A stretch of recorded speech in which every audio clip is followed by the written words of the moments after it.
Very good evening. Welcome to the debate. అఖిలాండ కోటి బ్రహ్మాండ నాయకుడు, కలియుగ దైవం, ఏడుకొండలవాడు, వెంకన్న స్వామి, వెంకటేశ్వర స్వామి, వెంకటేశ్వర స్వామి, శేషాచలం, సప్తగిరులు, ఇంకా చాలా ఉన్నాయి.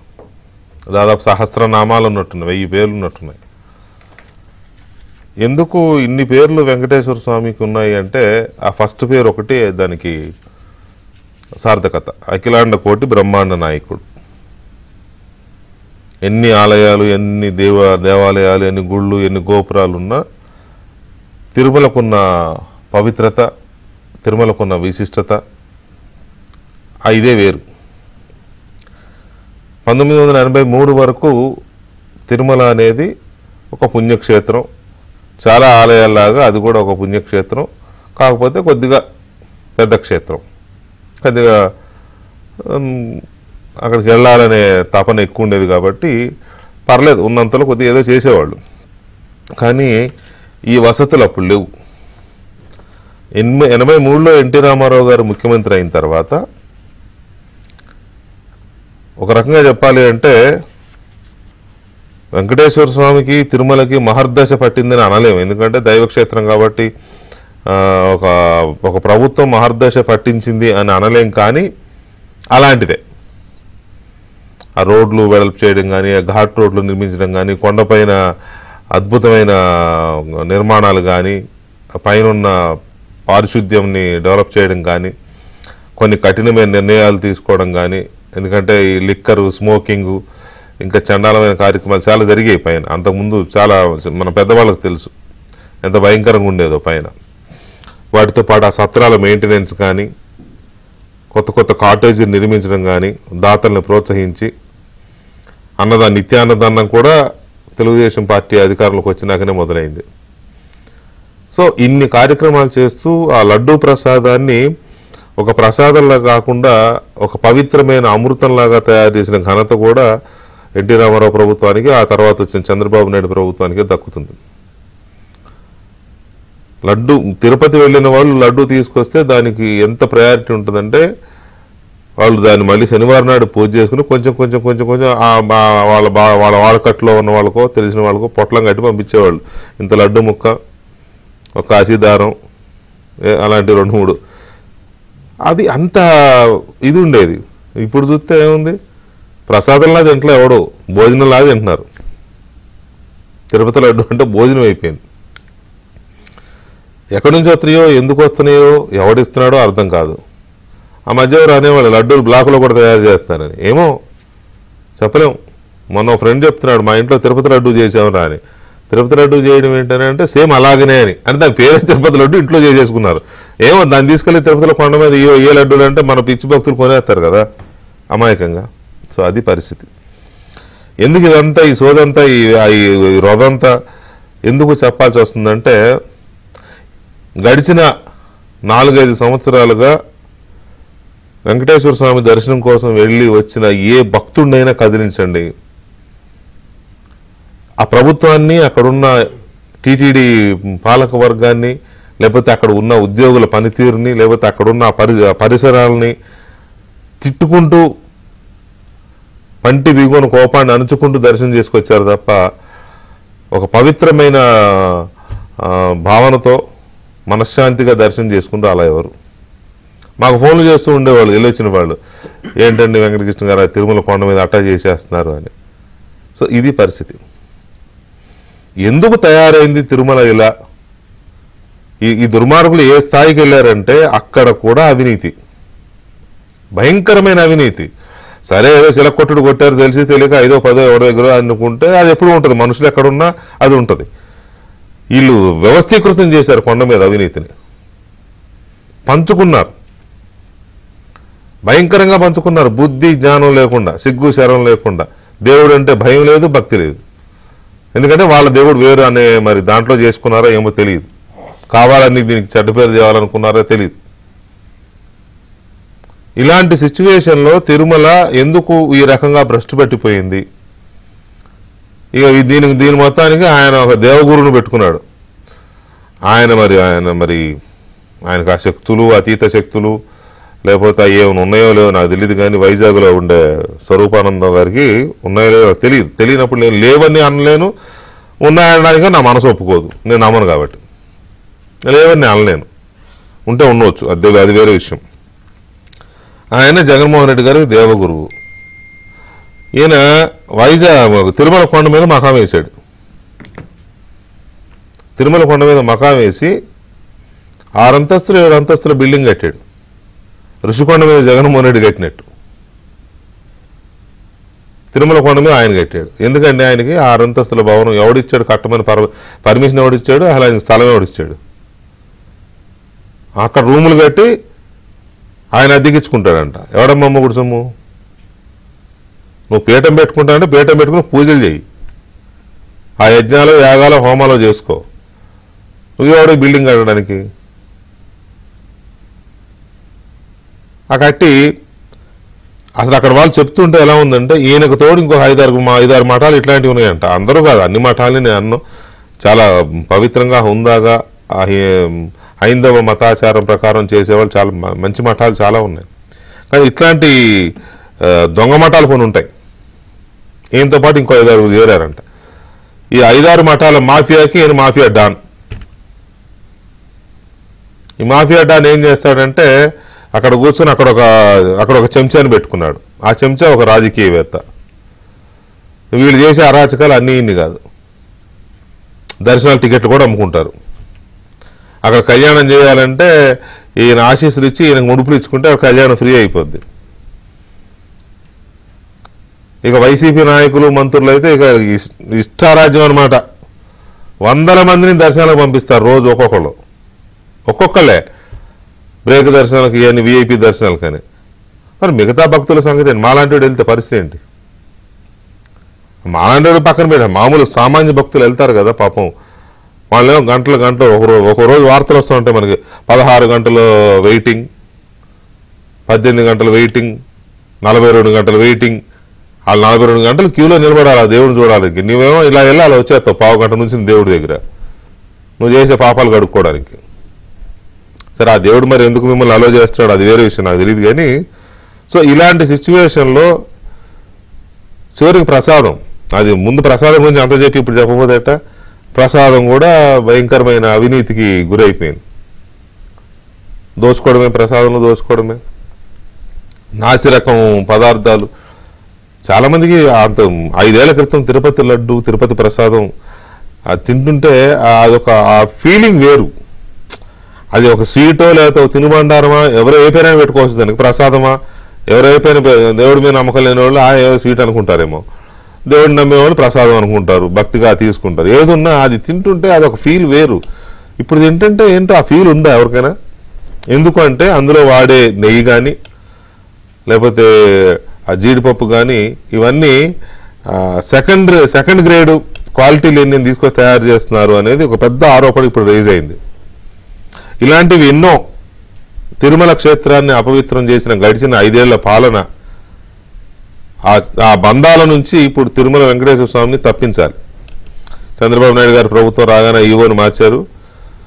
ఇక మరి చైర్మన్ ఎవరిని వేస్తారో, కొత్త బోర్డు ఎలా పనిచేస్తుంది, ఏంటి, అక్కడ ఏమేమి జరగాలి, గడిచిన కాలంలో జరిగిన అక్రమాలు ఎలాంటివి, ఈ అంశాలు మనం చర్చిద్దాం. మనతో చర్చలో తెలుగుదేశం పార్టీ అధికార ప్రతినిధి విద్యాసాగర్ గారు ఉన్నారు. అలాగే జనసేన సీనియర్ నేత అధికార ప్రతినిధి కిరణ్ రాయల్ గారు ఉన్నారు. సిపిఎం సీనియర్ నాయకులు సిఐటి కార్యదర్శి కందార మురళి గారు కూడా మనతో చర్చలో పాల్గొంటున్నారు.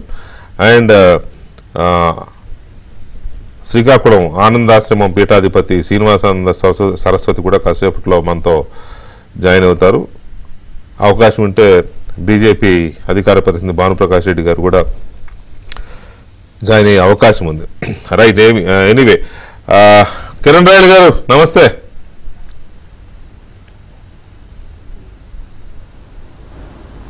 సార్ నమస్కారం. సార్ వెంకటేశ్వర గారు, మీకు ప్యానెల్లో పెద్దలకి, వెంకటేశ్వర భక్తులకి, ఏబిఎన్ ప్రేక్షకులకి గోవిందా గోవిందా. శనివారం పూట మంచి డిబేట్ తీసుకున్నారు సార్, 7 కొండల ఆశీస్సులతో. శనివారం కాబట్టే తీసుకున్నా, అదే అర్థమవుతాను సార్. మీరు బ్లాక్ షర్ట్ వేసుకుంటే నాకు తెలిసే శనివారం వస్తుంది ఈరోజు అనేసి. అదే ఎందుకు కిరణ్ ఈ మధ్య బాగా గట్టిగానే ఫైట్ చేస్తున్నట్టున్నావు గడిచిన ఒక వారం 10 రోజులుగా కొండ మీదకి వెళ్ళడం లేదా కొండ మీద జరిగే పరిణామాలని ఎండగట్టడం ఇవన్నీ చేస్తున్నావు కదా, అసలు ఏంటి అసలు కొండ మీద ఎవరు దీనికి మూల కారణం? ఇలాంటి అరాచకాలకి, అక్రమాలకి, అవినీతికి, లేకపోతే ఆ తిరుమల పవిత్రత చెడిపోవడానికి అసలు మూలకారకుడు ఎవడు? సార్ గత 5 సంవత్సరాలు, ఒకరోజు కాదు, ఈరోజు నిన్న జరిగిన ఇష్యూది కాదు సార్.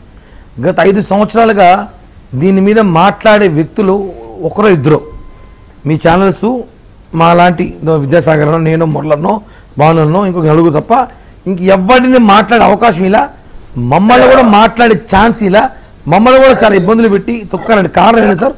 ఒక పెద్ద మఠాల ముఠా అని ఒకటి తిరుమలలో ఒక తీగలాగితే డొంకత కదిలినట్టు మొత్తం తిరుమలలో అవినీతి అయిపోయింది పూర్తిగా అన్ని శాఖలో. మఠాలు కానివ్వండి, జైవ ఆఫీసు, పద్మావతి ఎంక్వైరీ, ఆఖరికి తలనీలాలు, దేవునికి ఇచ్చే ప్రసాదం నాసి రకము. మొత్తం కారణం ఏమంటే ఈ ముఖ్యమంత్రి కొండకి రాడు, వచ్చినా భార్యతో రాడు, ఎప్పుడో సంవత్సరం ఒకరో వస్తాడు, ముక్కుబడిగా ఏదో రావాలి, ఏమైనా ఓట్లేసిన ప్రజలు ఏమైనా అనుకుంటారేమో అని చెప్పి ఆయన తూతూ మంత్రంగా వచ్చి వెళ్తాడు. ఇంకా మంత్రులు వాళ్ళ వ్యాపారాల కోసం వాళ్ళు వచ్చి 20 మంది 30 మంది ప్యాకేజీ మాట్లాడుకుంటారు, వాళ్ళ పార్టీకి వెళ్ళిపోతారు. ఎమ్మెల్యేలు వాళ్ళ లాబింగ్ వాళ్ళు చేసుకుంటారు. ఇక్కడున్న ఈవో ధర్మారెడ్డి గారు, ఆయన ఇంకా పెద్ద లాబింగ్, ఆయన లాబియిస్టు, దీనికంతా డాన్ అయినే. ఈ డాన్ ఎంత డాన్ అంటే తిరుమలలో తిరుపతి టోల్గేట్ కాడి నుంచి టీటీడీ దేవస్థానం వరకు అన్ని శాఖలకి ఆయన అధికారి, అన్ని శాఖలకి, కాలేజీలకి, ఎస్యూబీసీకి, ప్రసాదాలకి, స్కూల్స్కి, టీటీడీలో అన్నిటికీ ఆయన అధికారి. శాఖలకంతా కూడా ఆయన ఐఏఎస్ ఆఫీసర్ కాదు. ఓకే, పర్మిషన్ ఇచ్చింది గవర్నమెంట్, జగన్మోహన్ రెడ్డికి బాగా అత్యంత సన్నిహితుడు, తెచ్చుకున్నారు. ఆయన రాగానే శ్రీవాణి ట్రస్ట్ పెట్టాడు, అది పెద్ద స్కాము. ఒక్కసారిగా 10,000 రూపాయలు జనందరూ దోచాడు భక్తుల దగ్గర, దాదాపు 1,350 రూపాయలు స్కాము. తిరుమలలో ఒకటి కాదు సార్, ధర్మారెడ్డి హయాంలో, వైఎస్ జగన్మోహన్ రెడ్డి హయాంలో వీళ్ళు ముఖ్యంగా జీసస్ని, వీళ్ళ వ్యాపార లావాదేవీలు, వీళ్ళ లాబింగ్లు, వీళ్ళు నార్త్ సైడ్ నుంచి సౌత్ సైడ్ వరకు ప్రతి లాబింగ్ కూడా వెంకటేశ్వర స్వామి ఒక లడ్డు వడెత్తుకుంటారు, ఒక బొమ్మ ఎత్తుకుంటాడు, మోడీ దగ్గరికి పోతాడు, అమిత్ షా దగ్గరికి పోతాడు, నిర్మలారామ దగ్గరికి పోతాడు, అవసరమైతే పాకిస్తాన్, జపాన్ కూడా పోతాడు, వాళ్ళు తీసుకుంటే ఆ బొమ్మని అంత దూరం పోతాడు. ఆయన చేసేదంతా ఇడుపులపాయ, తాడేపల్లి ప్యాలెస్లో జీసస్ని ముక్కుతాడు, ఈడ మా దేవుని పెట్టి లాబింగ్ చేస్తాడు. దారుణం వేపిస్తాడు తిరుమలలో. మొన్న అక్రమ కట్టడాల మీద నాకు ఒక స్వామి చెప్పాడు, స్వామి మీరు నిజంగానే జనసేన పార్టీ వాళ్ళు పోరాడుతున్నారు కదా, ఇప్పుడు మీ ప్రభుత్వం వచ్చింది కదా, మీకు ఒక అవకాశం ఇస్తున్నా, ఒకసారి వెళ్ళి చూడండి అంటే ఊరికి ఉతారా వెళ్ళి చూసాను సార్. అక్కడ శారదాపేట స్వరూపానంద స్వామి మఠం ఉంది. ఆయన స్వరూపానంద స్వామి గురువుకు తగ్గ శిష్యుడు అంటాడు కాదు, శిశువు తగ్గ గురువు, ఈయన శిశువుకు మించిన గురువు ఉన్నాడు ఇక్కడ. ఆయన ఋషులు, ఆయన కొండలు కొట్టి మా గెస్ట్ హౌస్లు కడితే ఈయన కొండలు కొట్టి మఠాలు కడుతున్నాడు. 5 స్టార్ హోటల్ మఠాలు లాంటి మఠాలు వెళ్ళి చూస్తే సార్ అవాకేయం. ఒకసారి మీడియా కూడా ఫస్ట్ టైం అటు లోపలికి రావడం. ఇంతవరకు ఆ మఠాల్లో మీడియా నాటలేడు, కామన్ పోలీసు వాళ్ళు వెళ్ళకూడదు, రాజకీయ నాయకులు వెళ్ళకూడదు, ఎవరిపైన కేసులు పెడతారంటే 6 అంతస్తుల భవనం. అదే సార్, అదే 6 అంతస్తుల భవనం సార్. ముందు యాక్చువల్లీ ప్రతి మఠానికి ఒక పర్మిషన్ ఇచ్చారు, ఏమని 550x100 5,000 గజాలకి పర్మిషన్ టీటీడీ ఇచ్చింది. మీకు అది పెడతాను, ఆ జీవో వాళ్ళ ప్రొసీడింగ్స్ కాపీ కూడా గవర్నమెంట్ ఇచ్చింది. వీళ్ళు అధికారం చేతుల్లో ఉంది, పోలీసులు మా చేతుల్లో ఉన్నారు, రెవెన్యూ మా చేతుల్లో ఉందని చెప్పి ఇంత గ్యాప్ లేకుండా, సెట్ బ్యాక్స్ కూడా లేకుండా పక్కనే అటాచ్ చేసి 6 ఫ్లోర్లు లేపారు సార్. తిరుమలలో గాలి గోపురానికి ఇంచుమించు గోపురం దాటేసింది, ఆ లెవెల్లో వీళ్ళు లేపేశారు. దాంట్లో 45 రూములు, అన్ని స్టార్ హోటల్ సెంట్రల్ ఏసీ రూములు, కింద అండర్ గ్రౌండ్లో రూములు, కార్ పార్కింగ్ లేదు, సెట్ బ్యాక్స్ లేదు, ఫైర్కి అలారం లేదు, ఏమైనా జరిగితే మనుషులు యాత్రికులు బయటికి రాలేరు. అన్నిటి మించి ఇంకో నిజమేమంటే అక్కడ వరద నీళ్ళు వస్తే వరద కొట్టుకొని వచ్చే ఒక పెద్ద చెరువు ఉంది, కాలువ. ఆ కాలువని కూడా సైతం మూసేసి రోడ్ వేసుకున్నారు. ఎందుకంటే భవిష్యత్తులో గెస్ట్ హౌస్లో స్వామి విఐపీలు ఎవరిని వస్తే వెనకాల పార్కింగ్ కాకుండా మంచి గార్డెన్ రెడీ చేసుకుందామని చెప్పి చేసుకున్నారు సార్. పూర్తిగా తిరుమలని సర్వనాశనం చేశారు.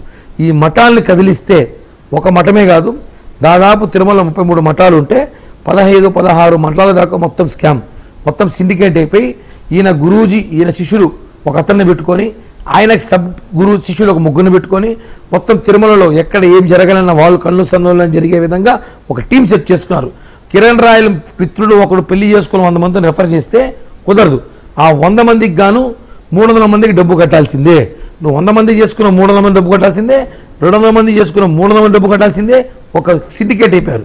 తిరుమలలో పవిత్ర పుణ్యక్షేత్రంలో పెళ్లి చేసుకునే ఆలోచన ఎవరైనా ఉంటే కూడా విరమించుకోవచ్చు. ఎందుకంటే 5 స్టార్ తాజ్ హోటల్లో కానీ, లేదా హైదరాబాద్ పార్క్ హైత్లో కానీ, లేకపోతే లీమిరిడిలో అట్లా హోటల్ చేసుకోవచ్చు తప్ప తిరుమలలో చేసుకోవాలంటే లక్షలు దోచేస్తున్నారు. దీనిపైన ఆడికి ఇల్లాక తెలిసిన నిజాలన్నీ కూడా నేను అప్పటికప్పుడే మీడియా మిత్రులను పిలిపించి చూపిస్తే అప్పటికప్పుడు అధికారులు రావడం, పోలీస్ అధికారులు రావడం, రెవెన్యూ అధికారులు రావడం, మొత్తం కదిలిస్తే స్వరూపానంద స్వామి అడ్డాల్లో మఠాల పేరుతో ఆయన శిష్యుని పెట్టుకొని దొంగల ముఠ అంతా తిరుమలలో చేరి నెలకి 2 నుంచి 3 కోట్లు వ్యాపారం చేస్తున్నారు. దీంట్లో 75 నుంచి 80 లక్షలు పోలీస్ అధికారికి అందరూ చేరిపోతారు సార్. కిరణ్ ఒక్క నిమిషం. సాగర్ గారు నమస్తే. అంత బ్లేటెంట్గా అంత ఇదిగా జరుగుతూ ఉంటాయి, క్లియర్ కనపడుతుంది కదా అక్కడ జరుగుతున్న అవకతవకలు, నిర్మాణాలు, అక్రమ నిర్మాణాలు ఇవి జరుగుతుంటే ఎందుకు అని ఎవరు మాట్లాడలేకపోయారు? గుడ్ ఈవినింగ్ సార్, మీకు అట్లాగే మిత్రులిద్దరికీ కూడా. కిరణ్ చెప్పింది 5%. కిరణ్ చెప్పింది 5%. నా దగ్గర విత్ ప్రూఫ్స్ ఇన్ని ఉన్నాయి, పుంకాలు. ఆయన పాపం మన ఓ రోజు కొండ మీదకి పోయేసి వచ్చేస్తే అక్కడ ఈయన మీద కూడా తిరగబడే పరిస్థితి వాళ్ళు, నీ ఇష్టం చేసుకోపో అని. అంటే ప్రభుత్వం మారినా కూడా, అంటే ఇది అక్రమం తెలిసినా కూడా ఒక పాలకపక్షం నాయకుడు అక్కడికి వెళ్ళి చూద్దామని వెళ్తే అసలు ఉండే పరిస్థితి. అసలు మఠం అంటే ఏంటి సార్? మఠంలో పాతకాలంలో సాధువులు అట్లా జపం చేసుకునే వాళ్ళు, లేదంటే పేదవారు వాళ్ళు వచ్చేసి డబ్బు పే చేయలేని వాళ్ళు వచ్చి అక్కడ కటిక నేల మీదనో లేకపోతే దిండో చాపో మీద పడుకోవడానికి మఠాలు అనే పేరు మీద మఠాలు వచ్చాయి. 2004 వరకు ఉన్న మఠాలు 18 సార్. 18 సరే 12. 2004 వరకు ఉన్నాయి మఠాలు 12 కొండ మీద. ఈ ముఖ్యమంత్రి కాదు, దీనికి ఆద్యుడు రాజశేఖర్ రెడ్డి. దీనికి మొదలు పెట్టింది రాజశేఖర రెడ్డి పీరియడ్లో స్పెషల్ ఆఫీసర్గా డిప్యూటీ అయినటువంటి ధర్మారెడ్డి వచ్చినప్పటి నుంచి మొదలు పెడితే ఈ 20 సంవత్సరాల్లో 12 నుంచి 33 వరకు మఠాలు వచ్చినాయి. ఎవరికి ఇచ్చాయి మఠాలు అంటే లిక్కర్ వ్యాపారస్తులకి, దొంగ స్మగ్లింగ్ చేసే వాళ్ళకి, పీఠాలు దొంగ పేరుతో పీఠాలు పెట్టుకునే వాళ్ళకి, వీళ్ళకి ఇచ్చారు. ఇవి ఈరోజు ఆ బిల్డింగ్ చూశారు కదా, తిరుమలలో G+3 కంటే అలో లేదు, అక్కడ ప్రొహిబిటెడ్ అది. అటువంటి ఏరియాలో నువ్వు G+6 కట్టేసావు. ఇటువంటి కట్టడాలు తిరుమలలో మీరు ఎక్కడ పైన కనపడతాయి. ఇప్పుడు ఎవడు పర్మిషన్ ఇచ్చాడు, ఎందుకు పర్మిషన్ ఇచ్చాడు, ఎట్లా పర్మిషన్ ఇచ్చాడు అంటే ఎవడు మాట్లాడే దిక్కు మొక్కు లేదు. 1985లో రామారావు గారు మీకు చిన్న ఇది వస్తున్నాను, దాని గురించి మీరు చెప్తున్నారు కాబట్టి. వికే గారు, మీ డిబేట్ చూస్తూ ఈ మెసేజ్ పెడుతున్నాను. నా పేరు స్టూడెంట్స్, నేను ఖమ్మం నుంచి మాది ఖమ్మం నుంచి తిరుమల దర్శనానికి వెళితే రూములు దొరకపోవడంతో విశాఖ శారదాపీఠం మఠం దగ్గరికి వెళ్ళాము. అప్పుడు మా దగ్గర ఒక్కొక్క రూముకి ఒక రాత్రి ఉండడానికి 5,000 వసూలు చేశారు. నట్టేట అందరి దగ్గర డబ్బులు దండుకుంటున్నారు వాళ్ళు, మోసం ఇది తిరుమలలో. ఇప్పుడు డిబేట్ చూస్తూ వచ్చిన మెసేజ్, ఇలాంటి వాళ్ళు ఇంకా ఎంతమంది బాధితులు ఉన్నారో కడుపు మండిపోతుందో. ఎంతమంది మేము స్టే చేసాం సార్. వకుళమాత గెస్ట్ హౌస్ ఒకటి ఉంది. ఆ గెస్ట్ హౌస్లో 7,000 రూపాయలు ఎంతో రేటు. ఈవెన్ మా ఫ్యామిలీ తెలియదు. జనరల్గా టీటీడీ సత్రాల్లో రూమ్ తీసుకోవాలంటే ఒక 500, 1,000 రూపాయలు, 500 పెడితే మంచి చక్కటి రూమ్ వస్తుంది. మేము 2 ఏళ్ల క్రితము దర్శనానికి వెళ్తే 5,500, 7,000 సరిగ్గా గుర్తులేదు, కానీ అక్కడ వెళ్తే ఆ టెంపుల్కి పోయినట్లు లేదు. టెంపుల్లో ఒక పుణ్యక్షేత్రం పోయినట్టయితే కనపడదు ఆ ఎన్విరాన్మెంట్ అంతా కూడా. ఒక 5 స్టార్, 4 స్టార్, 3 స్టార్ రేటింగ్, ఆ రేట్లు, ఇది కూడా అంబియన్స్ కూడా. భక్తులకు అంత అంబియన్స్ అవసరమా సార్? మీరు చెప్పండి. స్టే చేయరు కదా, వెళ్తారు, కాస్త ఫ్రెష్ అవుతారు, స్నానాలు చేసి దర్శనానికి వెళ్ళిపోతారు, మళ్ళీ బట్టలు తీసుకుని వచ్చేస్తారు. మోర్ ఓవర్ ఏంటంటే పాత రోజుల్లో ఎప్పుడో 50 ఏళ్ల క్రితం, 60 ఏళ్ల క్రితం దాతలు ఇచ్చినటువంటి డబ్బుతో కొన్ని కట్టారు, కాటేజెస్ కట్టారు. ఆ కాటేజెస్ చాలా వరకు కొట్టేశారు. కొట్టి ఈ ప్లేసులను ఇలాంటి వాళ్ళకి ఇచ్చి అక్కడ 3 స్టార్, 4 స్టార్, 5 స్టార్ రేటింగ్ ఉండే బిల్డింగులు కట్టి విచ్చలవిడి వ్యాపారం జరుగుతుంది. 1985 రామారావు గారు రాకమును ఒక రకంగా ఉంటే, రామారావు గారు వచ్చిన తర్వాత చాలా విపరీతమైనటువంటి మార్పులు జరిగినాయి పరిపాలనా వ్యవస్థలో, టీటీడీలో. 1985 నుంచి 85లో 5,000 కుటుంబాలు తిరుమల నుంచి కిందికి దింపేశారు. ఏది అభివృద్ధిలో భాగంగా వాళ్ళకి ఆరో ఇచ్చింది ఉద్యోగము, ఒక డబ్బులు, ఒక ఇల్లు ఇచ్చారు. అక్కడ బాడుకున్నటువంటి టెనెంట్స్ 2,000 కుటుంబాలు ఉంటే వాళ్ళకు ఒక ఇల్లు, హ్యాకర్ లైసెన్స్ ఇచ్చారు. ఇది 1985లో జరిగింది సార్. మళ్ళీ తర్వాత 4 మాడి వీధులు 2003లో అది చేసేటప్పుడు అందరికీ షాపులు ఇచ్చారు, తిరుపతిలో షాపులు ఇచ్చారు, ఇండ్లు ఇచ్చారు, కాంపెన్సేషన్ ఇచ్చారు, ఉద్యోగాలు ఇచ్చారు. కొండ మీద నివసించే వాళ్ళకి మాత్రమే 1000 స్తంభాలు, అది మీకు తెలిసే ఉంటుంది. 2003లో అది కొట్టేస్తే 2004లో దాన్ని తిరిగి, ఇది వెరీ ఇంపార్టెంట్ పాయింట్, వెయ్యికాల మండపం వెరీ వెరీ ఇంపార్టెంట్. వెయ్యికాల మండపాన్ని తీసేటప్పుడు archaeology survey of India information దగ్గర పర్మిషన్ తీసుకొని గవర్నమెంట్ క్యాబినెట్ పెట్టి బోర్డులో డిసిషన్ తీసుకొని పునర్నిర్మాణానికి దానికి ఒక ప్లేస్ చూసి యాజ్ ఇట్ ఈజ్ గా నిర్మాణం చేస్తామనే రీప్లేస్ చేసి దాన్ని పెడతామనే ఉద్దేశంతో దాన్ని రీప్లేస్ చేశాం. 2004లో రాజశేఖర్ గారు వచ్చారు. 2004 నుంచి 2014 వరకు ఏం జరిగిందో మనందరికీ తెలుసు. 2014 నుంచి 19 వరకు టీటీడీ తెలుగుదేశం ప్రభుత్వం ఉన్నప్పటికీ కూడా పరిపాలన మీద దృష్టి జరిగిందే తప్ప వెయ్యికాల మండపం మీద దృష్టి పెట్టిన సమయం కూడా దొరకలేకపోయింది. ఇప్పుడు ఖచ్చితంగా వెయ్యికాల మండపం అనేది ఈ టెన్యూర్లో ఖచ్చితంగా పునర్నిర్మాణం జరిగి తీరుతుంది. ఈ ప్రభుత్వంలో ఏ ప్రభుత్వం అయితే మాడ వీధుల్లో విస్తరించేటప్పుడు తీసేసినటువంటి వెయ్యికాల మండపాన్ని ఈ సందర్భంలో కట్టి తీరుతాం. దీని తర్వాత ఇక్కడ వచ్చిన వాళ్ళు ఎవరయ్యా, ఇక్కడ వచ్చిన వాళ్ళు ఎవరు, ఈ కుటుంబాలు అక్కడ దేవునికి సేవలో వందల సంవత్సరాలు అక్కడ ఉన్నోళ్ళు ఉంటే వాళ్ళందరినీ త్యాగం చేశారు. పాపం ఇండ్లు పోగొట్టుకున్నారు, లోకల్స్ ఇండ్లు పోగొట్టుకున్నారు, దేవుడికి పూజలో ఉన్నారు, దేవుడి సేవలో ఉన్నారు. వాళ్ళంతా కూడా వాళ్ళకు ప్రభుత్వం ఒప్పించి వాళ్ళకు రీహాబిలిటేషన్ చేసి కిందికి పంపిస్తే ఆ రోజు వాళ్ళ ఒప్పందం ఏంటంటే అక్కడ ఉన్న వాళ్ళందరికీ కూడా ఇల్లు ఇస్తాము, అర్హులందరికీ ఉద్యోగాలు ఇస్తాము, కొండ మీద విస్తరించే చోట మేము షాపులు ఇస్తాము అన్నారు. ఈ రోజు మీరు ఎంక్వైరీ చేయండి సార్, 2004 నుంచి 2024 వరకు లోకల్ వాళ్ళు ఎంతమంది ఉన్నారు, నాన్ లోకల్స్ ఎంతమంది ఉన్నారు, ఒక్కొక్క షాపుని ఎన్ని లక్షల రూపాయలకు అమ్మేశారు, హ్యాకర్ లైసెన్సులు ఎన్ని ట్రాన్స్ఫర్ జరిగాయి, హ్యాకర్ లైసెన్స్ ట్రాన్స్ఫర్లు ఎవరి పేరు, స్థానికుల పేరు మీద జరిగాయి, బయట వాళ్ళ పేరు మీద జరిగాయా, వీటి మీద అయితే కర్దార్ పొట్ల గారు పోరాటం ఆయన అయితే పోరాటం కాదు. నా పాయింట్ ఏంటంటే ఇవాళ నిజమే ఈ షాపుల కేటాయింపులు ఇదంతా పెద్ద ఒక దందా లాగా తయారైంది. ఎవరెవరో వెళ్ళిపోయి కొనుక్కోవడం, షాపు మీకు విషయం చెప్తాను,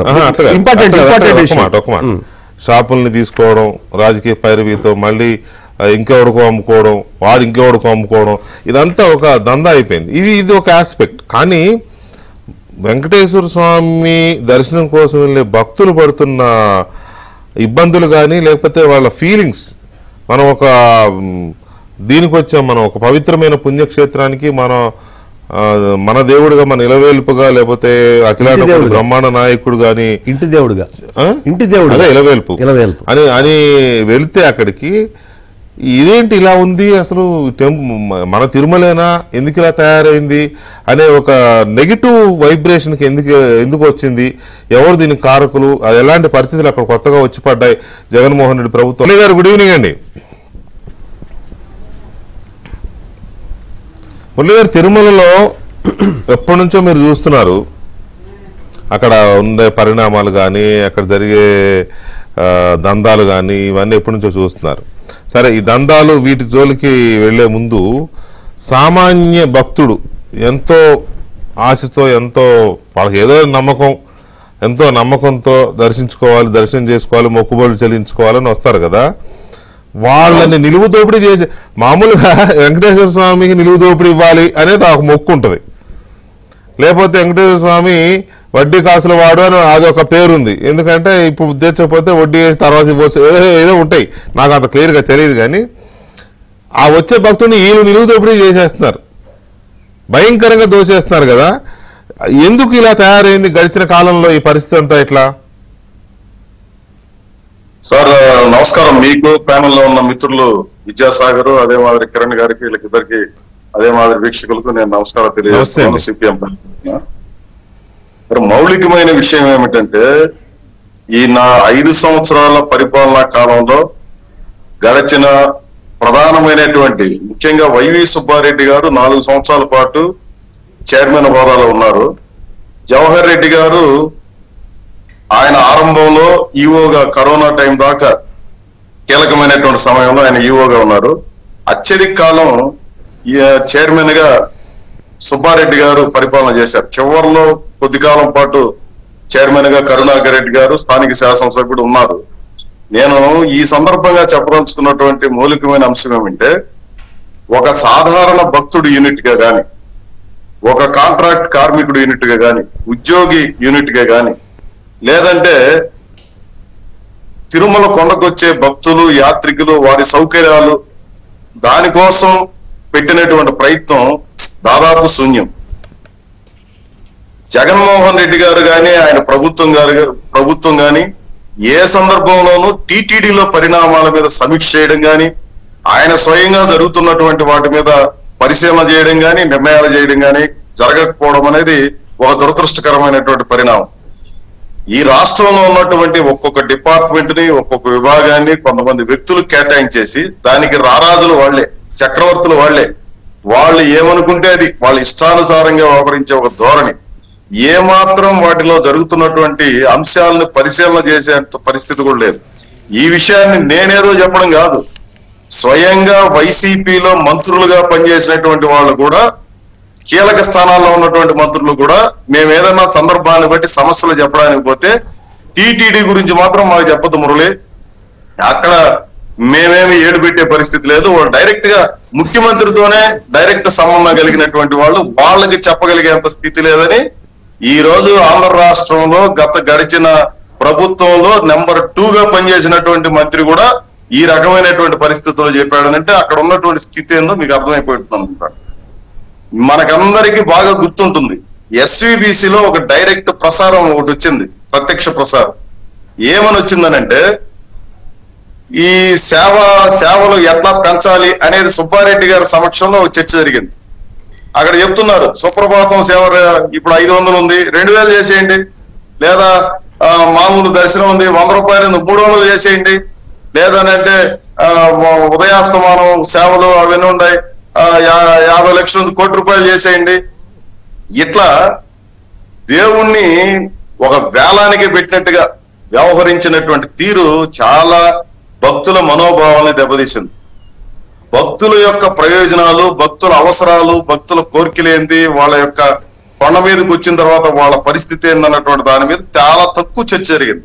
ఇప్పుడు తిరుమల అన్నం ప్రసాదంలో అక్కడ బాగాలేదన్నా, ప్రసాదంలో నాణ్యత తగ్గిందన్నా, ఈవెన్ కాటేజెస్ శుభ్రంగా లేనటువంటి దౌర్భాగ్యకరమైన పరిస్థితి వచ్చిందని చెప్పి చాలా మంది కంప్లైంట్, నేను చెప్పడం కాదు, ధర్మారెడ్డి గారు కొన్ని 10 సార్లు నిర్వహించినటువంటి ఈ ప్రతివారం ఈఓతో మాట్లాడే కార్యక్రమం ఉంటుంది ప్రతివారం. ఇవన్నీ కంప్లైంట్స్ ఇవే, ప్రసాదాల మీద, కాటేజెస్ మీద, దర్శనానికి సంబంధించి వాళ్ళు ఎదుర్కొంటున్న ఇబ్బందుల మీద, ట్రాన్స్పోర్ట్ మీద, వీటన్నిటి మీద సమగ్రమైనటువంటి చర్చ ఏనాడు జరగలేదు. ఆఖరికి తిరుమల కొండ మీద ఉన్నటువంటి బోర్డును కూడా 50-60 మందితో నింపేయడం కోసం ఒక ఎయిర్ బస్సు లాగా దాన్ని తయారు చేస్తే హైకోర్టు దాన్ని అడ్డుకున్నటువంటిది కూడా మనకు గుర్తుండే ఉంటుంది. అంటే ఇది ఒక పునరావాస కేంద్రంగా మార్చేసి ఇక్కడ ఇష్టానుసారం తమ అవసరాలను బట్టి, ఆఖరికి యలహంక ఎమ్మెల్యే, బీజేపీ ఎమ్మెల్యే, ఆయన కూడా తీసుకొని వచ్చి దీంట్లో బోర్డు మెంబర్ గా 2 దఫాలు ఈ బోర్డులు అన్ని బోర్డులు ఆయన ఉన్నారు. కారణం ఏమంటే అక్కడ యలహంక పరిధిలో జగన్మోహన్ రెడ్డి గారి సొంత ఇల్లు ఉంది కాబట్టి ఆ ఎమ్మెల్యేని ఇక్కడ ఆయన ప్రయారిటీ ఇచ్చి పెట్టాడని చెప్పేసి, మహారాష్ట్రలో ఉన్నటువంటి బీజేపీ వాళ్ళని, లేదంటే బీజేపీ నాయకులు చెప్పారని చెప్పే పేరుతో కొంతమందికి ఇచ్చినటువంటి పరిస్థితి చూస్తాం. అంటే కేంద్రంలో అవసరాలు లేదా వారి వ్యక్తిగత అవసరాలు, ఇట్లాంటి అనేక అంశాల మీద ఈ రోజు వ్యవహరించినటువంటి తీరు చాలా బాధ్యత రాహిత్యంగా ఉంది అనే దానికి ఇవన్నీ నేను చెప్తున్నాను. అదే మాదిరి ఈ గతంలో జరిగినటువంటి పాపాలే, ఏ మాత్రం ప్రజోపయోగమైనటువంటి కార్యక్రమం జరగలేదు అనేది కూడా పొరపాటు అని చెప్పి నా అభిప్రాయం. కొన్ని లోటుపాట్లు ఉన్నాయి, దాంట్లో ఏమాత్రం సందేహం లేదు. ఈ లోటుపాట్లలో అత్యధికంగా నష్టపోయింది మేము. కారణం ఏమంటే 16,000 మంది కాంట్రాక్ట్ కార్మికులుంటే సింగిల్ యూనియన్ మేము నడుపుతున్నాం. ఒక పర్మనెంట్ ఉద్యోగుల్లో అత్యధిక సంఖ్యలో మాతో ఉన్నటువంటి వాళ్ళు ఉన్నారు. భక్తుల సమస్యల మీద పెద్ద ఎత్తున ఈ కాలంలో పోరాడింది మేము. కిరణ్ రాయల్ గారికి డైరెక్ట్ గా తెలుసు, ఆయన మాతో పాటు అనేక ఉద్యమాల్లో పాల్గొన్నారు. ఇంత మునుపు విద్యాసాగర్ గారు, కిరణ్ కూడా ఇద్దరు ప్రస్తావన చేశారు. డైరెక్ట్ గా నేను జవహర్ రెడ్డి గారి గురించి కూడా ఈ రోజు ఒక వ్యాసం రాశాను. ఎంత అన్యాయం అని అంటే ఈఓగా ఆయన వ్యవహరించినప్పుడు, ఆయన ఈఓగా రాకముందు చాలా గౌరవనీయమైనటువంటి మనిషిగా పేరుండేది, మా పార్టీ నాయకులందరూ కూడా చెప్పేవాడు. ఆయన ఈఓగా వచ్చిన తర్వాత ఎంత అన్డెమోక్రటిక్ గా తయారైనట్టంటే, కరోనా టైంలో తమకు సరిపోవడం లేదు, కొంచెమైనా మమ్మల్ని కరుణించండి మహాప్రభు అని చెప్పి కాంట్రాక్ట్ కార్మికులు 16,000 మంది టిటిడి పరిపాలనా భవనం దగ్గర దాదాపు కొండ మీద పనిచేసే వాళ్ళందరూ 5,000 మంది వచ్చి రేయింబగులు 14 రోజుల పాటు ధర్నా చేస్తే కనీసం పిలిచి మాట్లాడలేదు వెంకటకృష్ణ గారు. ఎంత అన్డెమోక్రటిక్ గా వ్యవహరించాడంటే, ఆయన వ్యవహరించడమే కాదు, వీళ్ళందరినీ భారీ లాఠీ చార్జ్ చేయించి కేసులు పెట్టించి స్టేషన్ల చుట్టూ అంతా తిప్పి ఇబ్బంది పెట్టి 14 కేసులు పెట్టి రోజుకు కేసు చొప్పున కేసు పెట్టి టీటీడీ మీద కుట్ర చేశారని చెప్పి నోరు లేని కార్మికుల మీద కేసు పెట్టించినటువంటి గనుడు జవహర్ రెడ్డి గారు. ఆయన హయాంలోనే విచ్చలవిడిగా ఇష్టానుసారంగా జరిగింది. సదా భార్గవి గారు అని చెప్పి ఐఏఎస్ ఆఫీసర్ గా ఒక మహిళ, ఆమె చాలా డౌన్ ట్రాడన్ నుంచి వచ్చింది. ఎంత అన్యాయంగా ప్రవర్తించింది, ఇక్కడ ఉన్నటువంటి వాళ్ళని ఎంత ఇబ్బందులు పెట్టింది, పర్మనెంట్ ఉద్యోగులు గాని కాంట్రాక్ట్ కార్మికులు గాని తీవ్రమైన ఇబ్బందులు. అంటే మురళి గారు, ఈ కాంట్రాక్ట్ కార్మికులు తిరుమలలో పనిచేసే వాళ్ళు ఎంత ఇబ్బందులు పడుతున్నారు అనేది దట్ ఈస్ ఫ్యాక్ట్. గతంలో కూడా 2-3 సందర్భాల్లో మీరు అది హైలైట్ చేశారు. మనం వార్తలు కూడా చూసాం, పత్రికల్లో లేకపోతే టీవీలో కూడా చూసాం. అదొక నెవర్ ఎండింగ్ ప్రాబ్లం లాగా ఉండిపోయింది. అయితే ఈ వేదికలో ఇవాళకి నేను కాన్సన్ట్రేట్ చేస్తున్నది భక్తులకు సంబంధించి జరుగుతున్న నిర్లక్ష్యం. వెంకటేశ్వర స్వామిని వీళ్ళు ఎందుకు నిర్లక్ష్యం చేశారు, ఈ ప్రభుత్వం కానీ లేకపోతే బోర్డు కానీ? తిరుమల క్షేత్రాన్ని భక్తులు భరించలేనంత, భక్తులు బాధపడేంతగా ఎందుకు అపవిత్రం చేశారు అనేది ఇంకొక ఇది. తర్వాత ప్రసాదం లాంటి అత్యంత సున్నితమైన అంశాల్లో కూడా అవినీతికి ఎందుకు పాల్పడ్డారు అనేది మరొక ముఖ్యమైన అంశం. మనతో భానుప్రకాష్ రెడ్డి గారు కూడా జాయిన్ అయ్యారు. భానుప్రకాష్ రెడ్డి గారు నమస్తే. రెడీ అవుతుంది, కొత్తగా వస్తుందా ఒరిజినల్? భానుప్రకాష్ రెడ్డి గారు ఉన్నారు లైన్ లో? ఏ కలర్? రైట్. భానుప్రకాష్ రెడ్డి గారు, ఎందుకు వెంకటేశ్వర స్వామిని గడిచిన 5 ఏళ్లలో అంత నిర్లక్ష్యం చేశారు అనుకోవచ్చు? వెంకటకృష్ణ, మీకు ప్యానల్ ఉంటే పెద్దలందరికీ నమస్కారాలు. అసలు తిరుమల తిరుపతి దేవస్థానాన్ని వైసీపీ రాజకీయ పునరావాస కేంద్రంగా మార్చేసింది. అది జగన్మోహన్ రెడ్డి దేవస్థానంగా మారిపోయింది. టీటీడీ అనేది ఒక జగన్మోహన్ రెడ్డి దేవస్థానంగా ఆయన సొంత ఎస్టేట్ గా మార్చుకున్నారు. ఎస్టేట్ ఆఫీసర్ గా ధర్మారెడ్డిని నియమించుకున్నాడు. అక్కడ ధర్మారెడ్డి అనే వ్యక్తిని యాక్చువల్ నియమ నిబంధనలకు వ్యతిరేకంగా ఒక సీనియర్ ఐఏఎస్ ఆఫీసర్ ని ఎగ్జిక్యూటివ్ ఆఫీసర్ టీటీడీకి ఉండాలి. అంతేకాకుండా తిరుమలలో జేఈఓ ఒక ఐఏఎస్ ఆఫీసర్ ఉండాలి, తిరుపతిలో అడ్మినిస్ట్రేషన్ కి ఒక ఐఏఎస్ ఆఫీసర్ ఉండాలి. ఇవన్నీ కాకుండా ఒకే వ్యక్తి చేతిలో అడిషనల్ ఈఓ పేరుతో ఫుల్ చార్జ్ ఈఓగా ఆయనకి ఇస్తూ, తిరుమలలో జేఈఓ ఉంటే ఈ టికెట్ల వ్యవహారాలు అతను వారు చేసే దందాలు అవన్నీ బయట వస్తాయని చెప్పి అది కూడా ధర్మారెడ్డి చేతుల్లో పెట్టేసి అసలు తిరుమలలో ఏం జరిగిందో అసలు ఇప్పటివరకు ఎవరికి అర్థం కావట్లేదు. అందుకనే మేము డిమాండ్ చేస్తాం. మొన్న తిరుమలకి ముఖ్యమంత్రి గారు వచ్చినప్పుడు కూడా ఆలయంలో నేను మాట్లాడడం జరిగింది. అలా పూర్తిగా టీటీడీని వీళ్ళు మొత్తం ఏం చేయాలో అంత నాశనం చేశారంటే, లేదు నేను తిరుమల నుంచే ప్రక్షాళన మొదలు పెడతానని చెప్పారు. ఆ విధంగానే వారు తిరుమలలో ప్రక్షాళన కూడా. నా పాయింట్ ఏంటంటే భానుప్రకాష్ గారు, నా పాయింట్ ఏంటంటే అది ధర్మారెడ్డి ద్వారా జరిగిందా, జవహర్ రెడ్డి ద్వారా జరిగిందా, లేకపోతే ఇంకో అప్పారావు ద్వారా జరిగిందా, ఎవరి ద్వారా జరిగినా కూడా టాప్ టు బాటం అడ్మినిస్ట్రేషనే కదా కారణం. ప్రభుత్వ పెద్దలు కావచ్చు, ప్రభుత్వం తప్పు కదా. అదే నేను అనేది, అదే ఇటు ప్రభుత్వ పెద్దలు అటు బోర్డు పెద్దలు కలిసి చేసిన వ్యవహారం ఇదంతా. నా పాయింట్ ఏంటంటే బోర్డులో పెద్దలు లేరు. పెద్దలంటే అదేలేండి, వాళ్ళ డిజిగ్నేషన్స్ ప్రకారం పెద్దలంటే నేను వాళ్ళేమి వేరే దేవుళ్ళ ఆధ్యాత్మిక క్షేత్రంలో ఎవరెవరు ఉండాలి, క్రిమినల్ కేసెస్ ఉండేవాళ్ళు తీసుకుని. అదే సార్ నేను అనేది. ఇక్కడ నా పాయింట్ దయచేసి నా పాయింట్ అర్థం చేసుకోండి. మీ 5గురు అర్థం చేసుకోవాలి. స్వామీజీ కూడా జాయిన్ అయ్యారు, శ్రీనివాసానంద స్వామి. నా పాయింట్ ఏంటంటే భక్తుల వైపు నుంచి ఆలోచిద్దాం మనం. గతంలో ఎన్నడూ లేనిది ఈ 5 ఏళ్లుగా భక్తులు వెళ్ళాలి, మొక్కుబళ్ళు తీర్చుకోవాలనే దీంతో వెళ్ళడమే తప్ప వెళ్ళొచ్చిన ఏ ఒక్క భక్తుడు కూడా చాలా హ్యాపీగా, చాలా ఆనందంగా నాకు మంచి దర్శనం జరిగింది, మంచి ఈజీగా జరిగింది లేదా మొక్కుబళ్ళు చెల్లించుకున్నాం ఇట్లా చెప్పిన వాళ్ళు నేనైతే చూడలే. అబ్బా ఏం ఇచ్చేస్తున్నారండి బాబాయ్, నాశనం చేశారండి, ఇగో ఇలాంటి టాపిక్స్ తప్ప. ఇప్పుడు చూస్తున్నా కదా, నేను ఈ డిబేట్ జరుగుతుంటే చూసి మెసేజ్లు పెడుతున్న వాళ్ళ మెసేజ్ చదివితే మొదలు పెడితే గంట పడుతుంది మెసేజ్ చదవడానికి. అందుకని ఈ తిరుమలకు సంబంధించి మీరు ఎక్స్పర్ట్స్ కాబట్టి, ఆయన తిరుపతి, కిరణ్ తిరుపతి, మీరు బోర్డు మాజీ మెంబర్, మీరు ఆయన అక్కడ ఉద్యమాలు చేస్తా ఉన్నాడు, మురళి గారు, స్వామీజీ అయితే అదే పని. సో ఈ పరిస్థితుల్లో మీరు భక్తుల యాంగిల్ చెప్పండి. అసలు భక్తులకి ఎక్కడైనా సక్రమైన భక్తులకి ఏ రోజైనా సంతృప్తికరమైన దర్శనం కల్పించారా వీరు? ఎంతసేపు విఐపీలకు ప్రోటోకాల్ వేస్తూ, వైసీపీ అధికార పార్టీ ఇన్ఛార్జీలకు కూడా దర్శనాల్లో కోటా ఇస్తూ, ఉదయం మీరు కానీ తీసారంటే ఈ రోజు విఐపీ దర్శనాలు దాదాపు 5 గంటల సేపు వాళ్ళ మంది మార్పడానికే. ఎంత దురదృష్టం అంటే నేను చెప్పకూడదు కానీ, అంటే తెలుగుదేశం వాళ్ళు కానీ మిగతా పార్టీ వాళ్ళలో ఎవరైనా వస్తే వాళ్ళని అసలు లెక్క కూడా పెట్టాడు, వీళ్ళని మాత్రం రెడ్ కార్పెట్ వేసి స్వాగతిస్తారు. అందుకని చెప్పింది అది జగన్మోహన్ రెడ్డి ఎస్టేట్ గా మార్చుకున్నారు తప్ప అది ఒక తిరుమల తిరుపతి దేవస్థానంగా చూడలేదు. గంటలు దాదాపు 20-30 గంటలు క్యూలో నిలబడితే వారికి అల్పాహారం గానీ, మంచినీళ్లు గానీ, మజ్జిగ గానీ గతంలో ఇచ్చేవాళ్ళు. మధ్యకాలంలో మీరు భక్తుల నుంచి ఫిర్యాదులు వచ్చాయి, పెరుగన్నం బొట్టాలు ఇచ్చేవాళ్ళు, పిల్లలకు పాలు ఇచ్చేవాళ్ళు క్యూ లైన్ లోనే, బిస్కెట్లని, ఫ్రూట్స్ అని. ఎస్, అన్న ప్రసాదాల్లో భక్తులు మీరు మనందరికి తెలుసు ఆందోళన చేశారు. అసలు ఉడకనన్నము, నాసిరకమైన బియ్యము, అంటే ఇవన్నీ గతంలో లేనిది ఈ 5 సంవత్సరాలు ఎందుకు జరిగింది?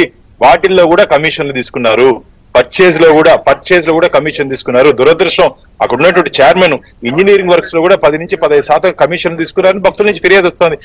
ఇప్పుడు గమనిస్తా అంటే మొత్తం పర్చేజ్ లో అన్నింటిలో మామూలు పోయినట్టు మాకు అనిపిస్తోంది. ఈ రోజు మేము పూర్తి స్థాయిలో కానీ దీని మీద 5 సంవత్సరాలు అందుకని చెప్పా, చంద్రబాబు నాయుడు గారు 7 అంశాల మీద వైట్ పేపర్ ఇష్యూ చేస్తున్నారు. 7 అంశాలతో పాటు ఆ 7 కొండల్లో జరిగినట్టు అవినీతి మీద కూడా రాష్ట్ర ప్రభుత్వం ఒక వైట్ పేపర్ రిలీజ్ చేస్తే శ్రీవారి భక్తులకు అర్థమవుతుంది జగన్మోహన్ రెడ్డి గారి రాక్షస పరిపాలన ఏ విధంగా తిరుమల వరకు పాకిందో. మీకు తెలుసో తెలియదన్నా, రాష్ట్ర ప్రభుత్వం ఖజానా ఖాళీ అయితే ఆ చూపు తిరుమల తిరుపతి దేవస్థానం ఖజానా మీద పడింది. ఆ రోజు భారతీయ జనతా పార్టీ స్వామీజీలు, మఠాధిపతులు 5,000 కోట్ల రూపాయలు శ్రీవారి నిధులు దారి మళ్లించి స్టేట్ బాండ్స్ లో ఇన్వెస్ట్ చేయాలని చెప్పి ప్రయత్నం చేస్తే మేము అడ్డుకోవడం జరిగింది. అంతేకాకుండా తిరుమల తిరుపతి దేవస్థానం నిధుల నుంచి అవినయ్ రెడ్డి కింద డిప్యూటీ మేయర్ అని చెప్పి మున్సిపల్ కార్పొరేషన్ కి 1% నిధులు ఇస్తానంటారు. అసలు సిగ్గుందని అడుగుతున్న ఈ ప్రభుత్వానికి. మీకు ధైర్యము దమ్ము ఉంటే వర్క్ బోర్డ్ ఆస్తి నుంచి కానీ, క్రిస్టియన్ మిషనరీ ఆస్తి నుంచి కానీ ₹1 అయినా సరే ప్రభుత్వ కార్యక్రమాలకు ఖర్చు పెట్టే ధైర్యం లేని ఈ ప్రభుత్వం వెంకటేశ్వర స్వామి డబ్బు కావాలి మీకు. ఎంత ధైర్యం అయ్యా? ఆ రోజు అందరూ గొడవ చేస్తే మరి అప్పుడు కరికాల వల్ల నా డియూను వెనక్కి తీసుకున్న 2 నెలల్లో అడ్డదారులు మళ్ళా ₹100 కోట్ల తిరుపతి శానిటేషన్ కావాలని చెప్పి మళ్ళీ అడ్డదారులు వెళ్లారు. దాని మీద నేను హైకోర్టుకి వెళ్ళడం జరిగింది. హైకోర్టు ధర్మమే గెలుస్తుంది కాబట్టి నాకు అనుకూలంగా తీర్పు రావడం జరిగింది. ఎట్టి పరిస్థితుల్లోనూ దాన్ని కంటిన్యూ చేయకూడదు, టీటీ డబ్బులు వాడకూడదు అని చెప్పి. ఏందన్నా ఇది? ఒకటి కాదు, మొత్తం వ్యవస్థను నిర్వీర్యం చేశారు. నీళ్ల బాటిల్లో కూడా కమిషన్, కొండ మీద తాగుతున్నట్టు వాటర్ బాటిల్స్ లో కూడా అధికార పార్టీ నాయకులు కమిషన్ పోతా ఉంది. ప్రసాదాల్లో కమిషన్, రూముల్లో కమిషన్, టికెట్ లో కమిషన్. తట్టలన్నా అంగడి ముందు తట్టలు పెట్టుకుంటారు. మీద మా సోదరులు మన మురళి గారికి, కిరణ్ గారికి అందరికీ తెలుసు అక్కడ ఏం జరుగుతా ఉందో. తట్టలు కూడా ₹1,00,000 అమ్ముకున్నారు, ₹1,00,000. ఇప్పటికీ అనేక ఫిర్యాదులు ఉన్నాయి. తట్టలంటే దాని ఏమంటారు, ఈ దారాలు అమ్ముకుంటారు కదా, దారాలు, బొమ్మలు, దేవుడి బొమ్మల గంపలు షాపులు లేని వాళ్ళు అదిలో పెట్టుకొని అమ్ముకుంటారు. ₹1,00,000 వాళ్ళ దగ్గర కూడా చెప్పి అడగండి, మా సోదరు మురళిని అడగండి చెప్తారు. స్ట్రీట్ వెండర్స్ లాగా ఉంటారు వాళ్ళు. వాళ్ళనే వాళ్ళ దగ్గర కూడా 5 లక్షలు, 10 లక్షలు. వీళ్ళకి కొండ మీద ఉద్యోగాలు చేసే వాళ్ళకి ఎన్నో ఉద్యోగాలు అంటే, ఐ మీన్ చిన్నవాళ్ళు కాదు పెద్దవాళ్ళు కానీ పదవులు ఎలగబెట్టే వాళ్ళకి సిగ్గు శరం ఉండదా? ఏం చేద్దామన్నా? అది కాకుండా పెద్ద షాపుల దగ్గర మీకు మంచి ప్లేస్ లో మీకు షాప్స్ ఇస్తాం, మంచి ప్లేస్ లో మీకు హోటల్ గా మారుస్తామని చెప్పి ₹1,00,000 తీసుకున్నారు. లక్షలు కాదు, ₹1,00,000. రాబో రోజుల్లో మొత్తం ఎవరెవరు ఎంతెంత ఇచ్చారో, ఎవరెవరు ఎక్కడెక్కడ తీసుకున్నారో పూర్తి వివరాలు భక్తుల ముందు పెట్టబోతున్నాం. నేనేం అబద్ధాలు చెప్పట్లేదు, నా దగ్గర ఉంటే వివరాలతో చెప్తున్నా. భానుగారు ఒక్క నిమిషం. శ్రీనివాసానంద స్వామి నమస్తే. మ్యూట్ లో ఉంది. మీరేంటి వాకింగ్ లో ఉన్నారా? లేదు స్వామి. తీసుకోండి. సరే స్వామి, ఇప్పుడు కొండ మీద చాలా మఠాలు ఉన్నాయి నాకు తెలిసి, మరి 20 23 ఇప్పుడు 33 మఠాలు ఉన్నాయంట. 2004 నాటికి నమస్తే తెలుగుదేశం ప్రభుత్వం కాంగ్రెస్ వచ్చే నాటికి 42 మఠాలు వెంకటకృష్ణ గారు 42 మఠాలు ఉన్నాయంట. ఇప్పుడు ఈ మఠాలు ఎందుకండి ఉండాలి కొండ మీద? ఎందుకు ఉండాలి అసలు? మఠాలు ఉండి అక్కడ ధర్మాన్ని కాపాడడం, ధర్మో రక్షిత రక్షిత కదా, దాన్ని కాపాడాలి. భక్తులకు సంబంధించిన ఇబ్బందులు ఏమైనా ఉంటే వాళ్ళు ఐడెంటిఫై చేయాలి. మొత్తం మీద తిరుమల క్షేత్రం యొక్క పవిత్రతను కాపాడాలి. స్వామివారి కైంకర్యాలు వాటిని టైం ప్రకారం జరుగుతున్నాయా లేదా, ఇదే కదా పని. అవునండి అవునండి. మరి ఏం జరుగుతుంది అక్కడ? ఏం చేస్తారు మీరంతా? నమో వెంకటేశాయ. వెంకటకృష్ణ గారు మీకు, మన ఏబిఎన్ ఛానల్ ప్రేక్షకులకు, ఛానల్ ఉండేటువంటి పెద్దలకు శుభాభివందనాలండి. ఇప్పుడే తిరుమల నుంచి వస్తున్నాం వెంకటకృష్ణ గారు. ఎంత స్వరూపానంద పీఠంలో అది అది పీఠం ఎందుకు అవుతుందన్నా? పీఠ వేసుకొని కూర్చున్నాడు, పీఠం కాదు అది.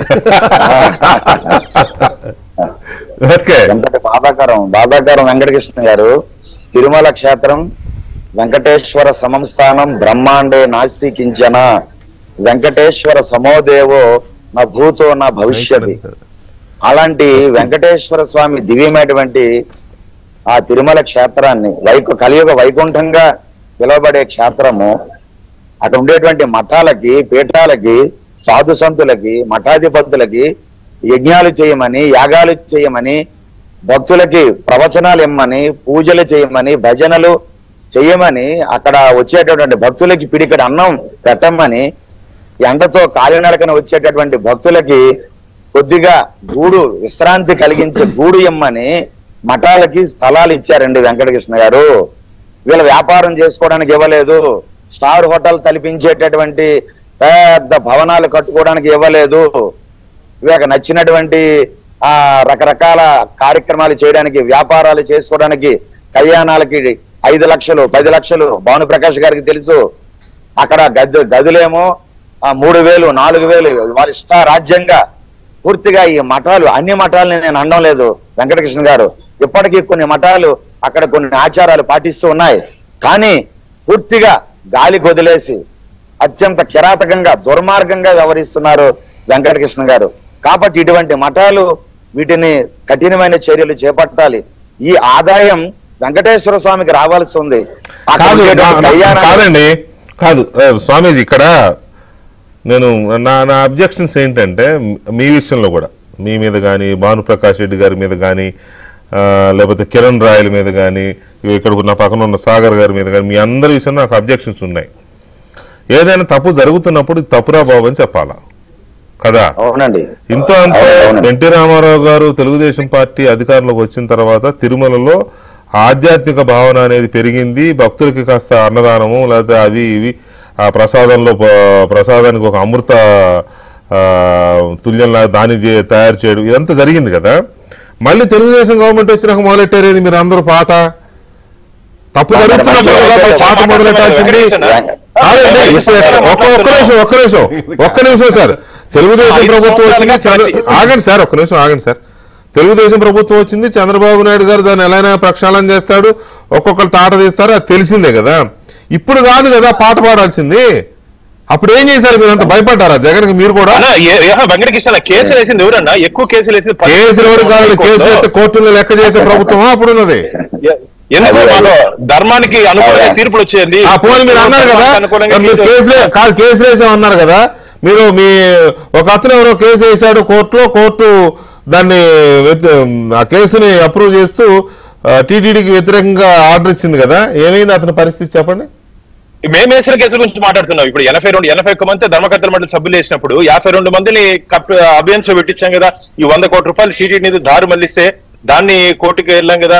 అలాగే కలెక్టర్ కార్యాలయాన్ని, భక్తు పిలిగ్రిమ్ అమ్యూనిటీస్ కాంప్లెక్స్ ని కలెక్టర్ కార్యాలయం కేటాయిస్తే దాని మీద కోర్టుకు వెళ్తే సుప్రీం కోర్టులో డైరెక్షన్స్ ఇచ్చింది కదా. 21 లక్ష ప్రతి నెల తిరుమల తిరుపతి దేవస్థానానికి కట్టాలి, ట్రాన్సిట్ అకామిడేషన్ ఖాళీ చేయాలని చెప్పి. ఇవన్నీ భక్తుల తరపున మేము వేసాం కదన్నా. మేము మాట్లాడలేదని మీరు మాట్లాడితే బాధేస్తుందన్నా. 5 సంవత్సరాలు బాధ లేదు, బాధపడేది ఏముంది. కానీ ఇందులో ఇప్పుడు మీరే చెప్పారు తినడానికి అన్నం కూడా ఇదైపోయిందని, ప్రసాదం క్వాలిటీ లేదని భక్తులు తీసుకునే ఏంటన్నా అదే కదా. ఇమీడియట్ అన్న, సామాన్య భక్తుడు ఎక్కడో దేశంలో ఇతర ప్రాంతాల నుంచో మన తెలుగు రాష్ట్రాల్లోని ఏదో ప్రాంతం నుంచి వస్తాడు. ఆ సామాన్య భక్తుడికి వెళ్ళడం, దర్శనం చేసుకోవడం, బయటకు రావడం, అక్కడికి వెళ్ళి వాళ్ళు పెట్టి ఆ అన్నదానం దగ్గరికి వెళ్ళి కాస్త బెల్లం పిల్లలతో వెళ్ళి అన్నం తినడం, ఆ ప్రసాదం తీసుకోవడం, నువ్వు బయటకు వచ్చి నువ్వు చెప్పిన బుట్టల దగ్గర లేకపోతే ఆ కొట్లోనో ఒకటో రెండో ఫోటోలు 4 కాజీదారులు కొనుక్కోవడం, వచ్చి బస్సు ఎక్కడం, ఇదే కదా. ఇంతకు మించి అక్కడ లాబింగ్లు లేకపోతే జడ్జిలకు ఫోన్లు లేకపోతే ఇదే ఉండదు కదా. వాళ్ళకి సామాన్య భక్తుల గురించి మాట్లాడతాను నేను. మరి ఇప్పటిదాకా మీరు మాట్లాడింది అన్నం గురించే మాట్లాడారు, మీరు ముగ్గురు ప్రసాదం గురించే మాట్లాడారు, గంపల గురించో బుట్టల గురించో మాట్లాడారు, షాపుల గురించో మాట్లాడారు. అవి కదా పోరాడాల్సింది. చాలా చాలా పోరాటాలు చేశాము. ఏదైతే శరత్ చంద్రారెడ్డి లెక్కల డానుల్ని, హైకోర్టులో కేసుల్లో ఉండేటటువంటి ముద్దాయిల్ని, అలాగే అసాంఘిక కార్యక్రమాలు చేసేటటువంటి మఠాలు మీరు చెప్పేటట్టుకి ముఠాలు కూడా ఉన్నారు. కాసాయ ముసుగు చూపించుకొని అక్కడ వాగులు కప్పేసేవారు. ఆల్రెడీ స్వరూపానంద ఆయన నిన్న మనం మీకు అందరికీ ప్రత్యక్షంగా చూపించాం మీడియాకి. 80 అడుగులు వాగుంటే అందులో 60 అడుగులని కప్పేశాడండి. కప్పేసి 20 అడుగులు చోటుంచాడు. ఆ 60 అడుగుల్లో 20 అడుగుల నుంచి 40 అడుగులు కొత్త కట్టడాన్ని చేశాడు. అది కూడా భారీ 6 అంతస్తులు. రేపు ఏదైనా 80 అడుగులు పారే వాగు ఈ రోజు 20 అడుగుల్లో పారుతూ ఉన్నది. రేపు వర్షాకాలంలో పొరపాటున ఏదైనా భారీ వర్షాలు పడితే, ఏదైనా తుఫాన్లు వస్తే మొత్తం 80 అడుగుల్లో ప్రవహించాల్సినటువంటి గోగర్భం వాగు 20 అడుగుల్లో వెళ్ళాలి. మొత్తం ఆ గ్రావెల్కి వచ్చేసి కిందన ఇప్పటికే ఒక భీము, అక్కడేమో 4 అంతస్తులకి ముందు 3 అంతస్తులకేమో భీమ్ వేశారు. దాని మీద ఆయన చేతిలో అధికారం ఉంది. వారు ఆడితే ఆడిందే ఆట, పాడిందే పాట. కాబట్టి ఇష్టానుసారంగా మళ్ళీ దాని మీద 3 అంతస్తులు పెంచాడు. ఆ బరువు కాయలేక ఒక భీము వంగిపోయింది. అంటే రేపో మాపో పొరపాటున భారీ వర్షాలు పడితే మనం అందరూ క్షేమంగా ఉండాలని కోరుకుంటున్నాం. ఆ వెంకటేశ్వర స్వామి ఏ భక్తులకి ఎటువంటి ప్రమాదం కలగకూడదని కోరుకుంటున్నాం. వెంకటకృష్ణ గారు ఒక అమ్మాయిని చిరుత పులి చంపేస్తేనే కోట్లాది భక్తులందరూ గుండెలు పగిలాయి. అలాంటిది రేపు ఏదైనా జరగకూడనటువంటి సంఘటన కేదార్ వరదల్లో కూడా ఉండేటువంటి ఆ వాగుల్లో కట్టినటువంటి కాటేజెస్ ఏమయ్యాయండి?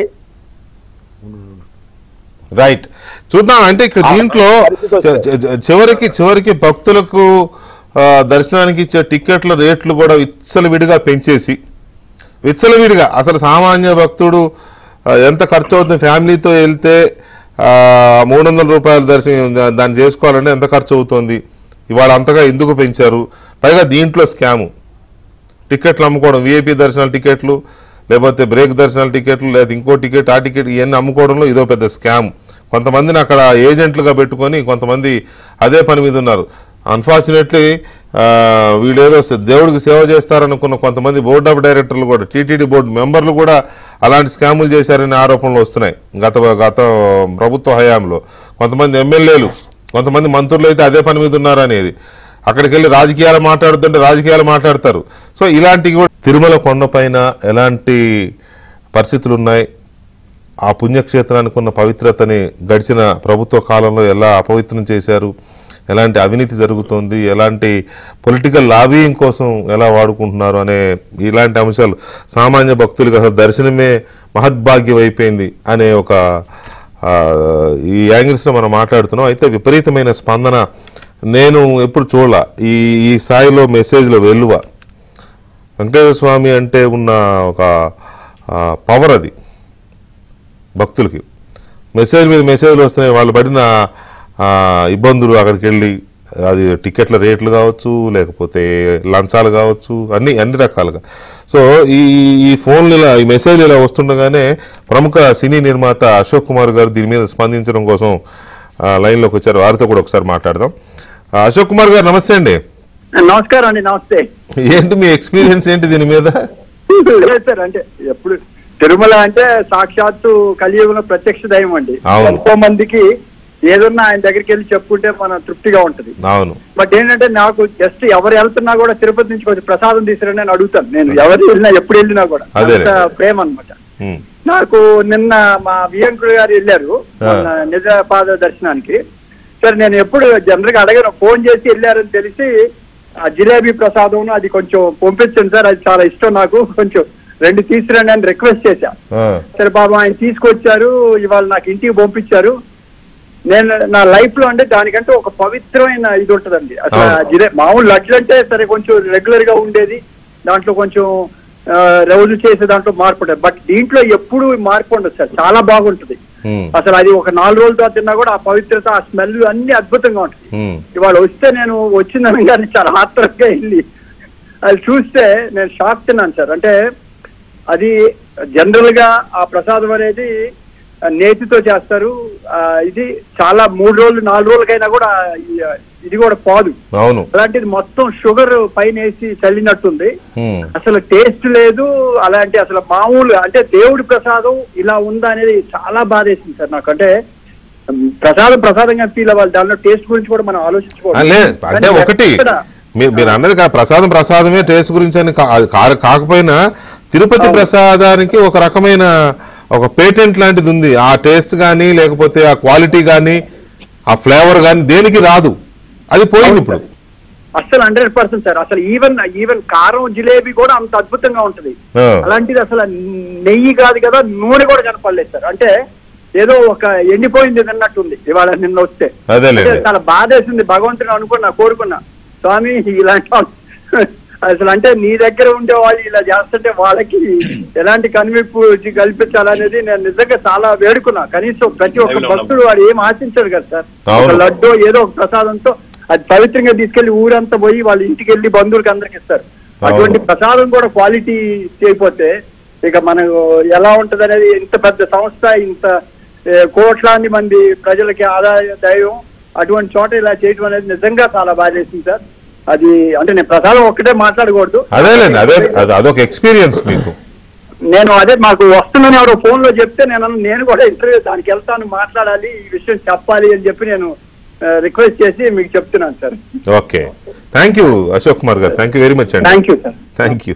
రైట్, కిరణ్, మీరు గడిచిన ఈ 4-5 రోజులు దాని మీద కొంత ఇది చేస్తున్నారు కదా. ఒకవైపు భానుగారిని అన్నాను కానీ ఎప్పటి నుంచో వాయిస్ వినిపిస్తూనే ఉన్నారు.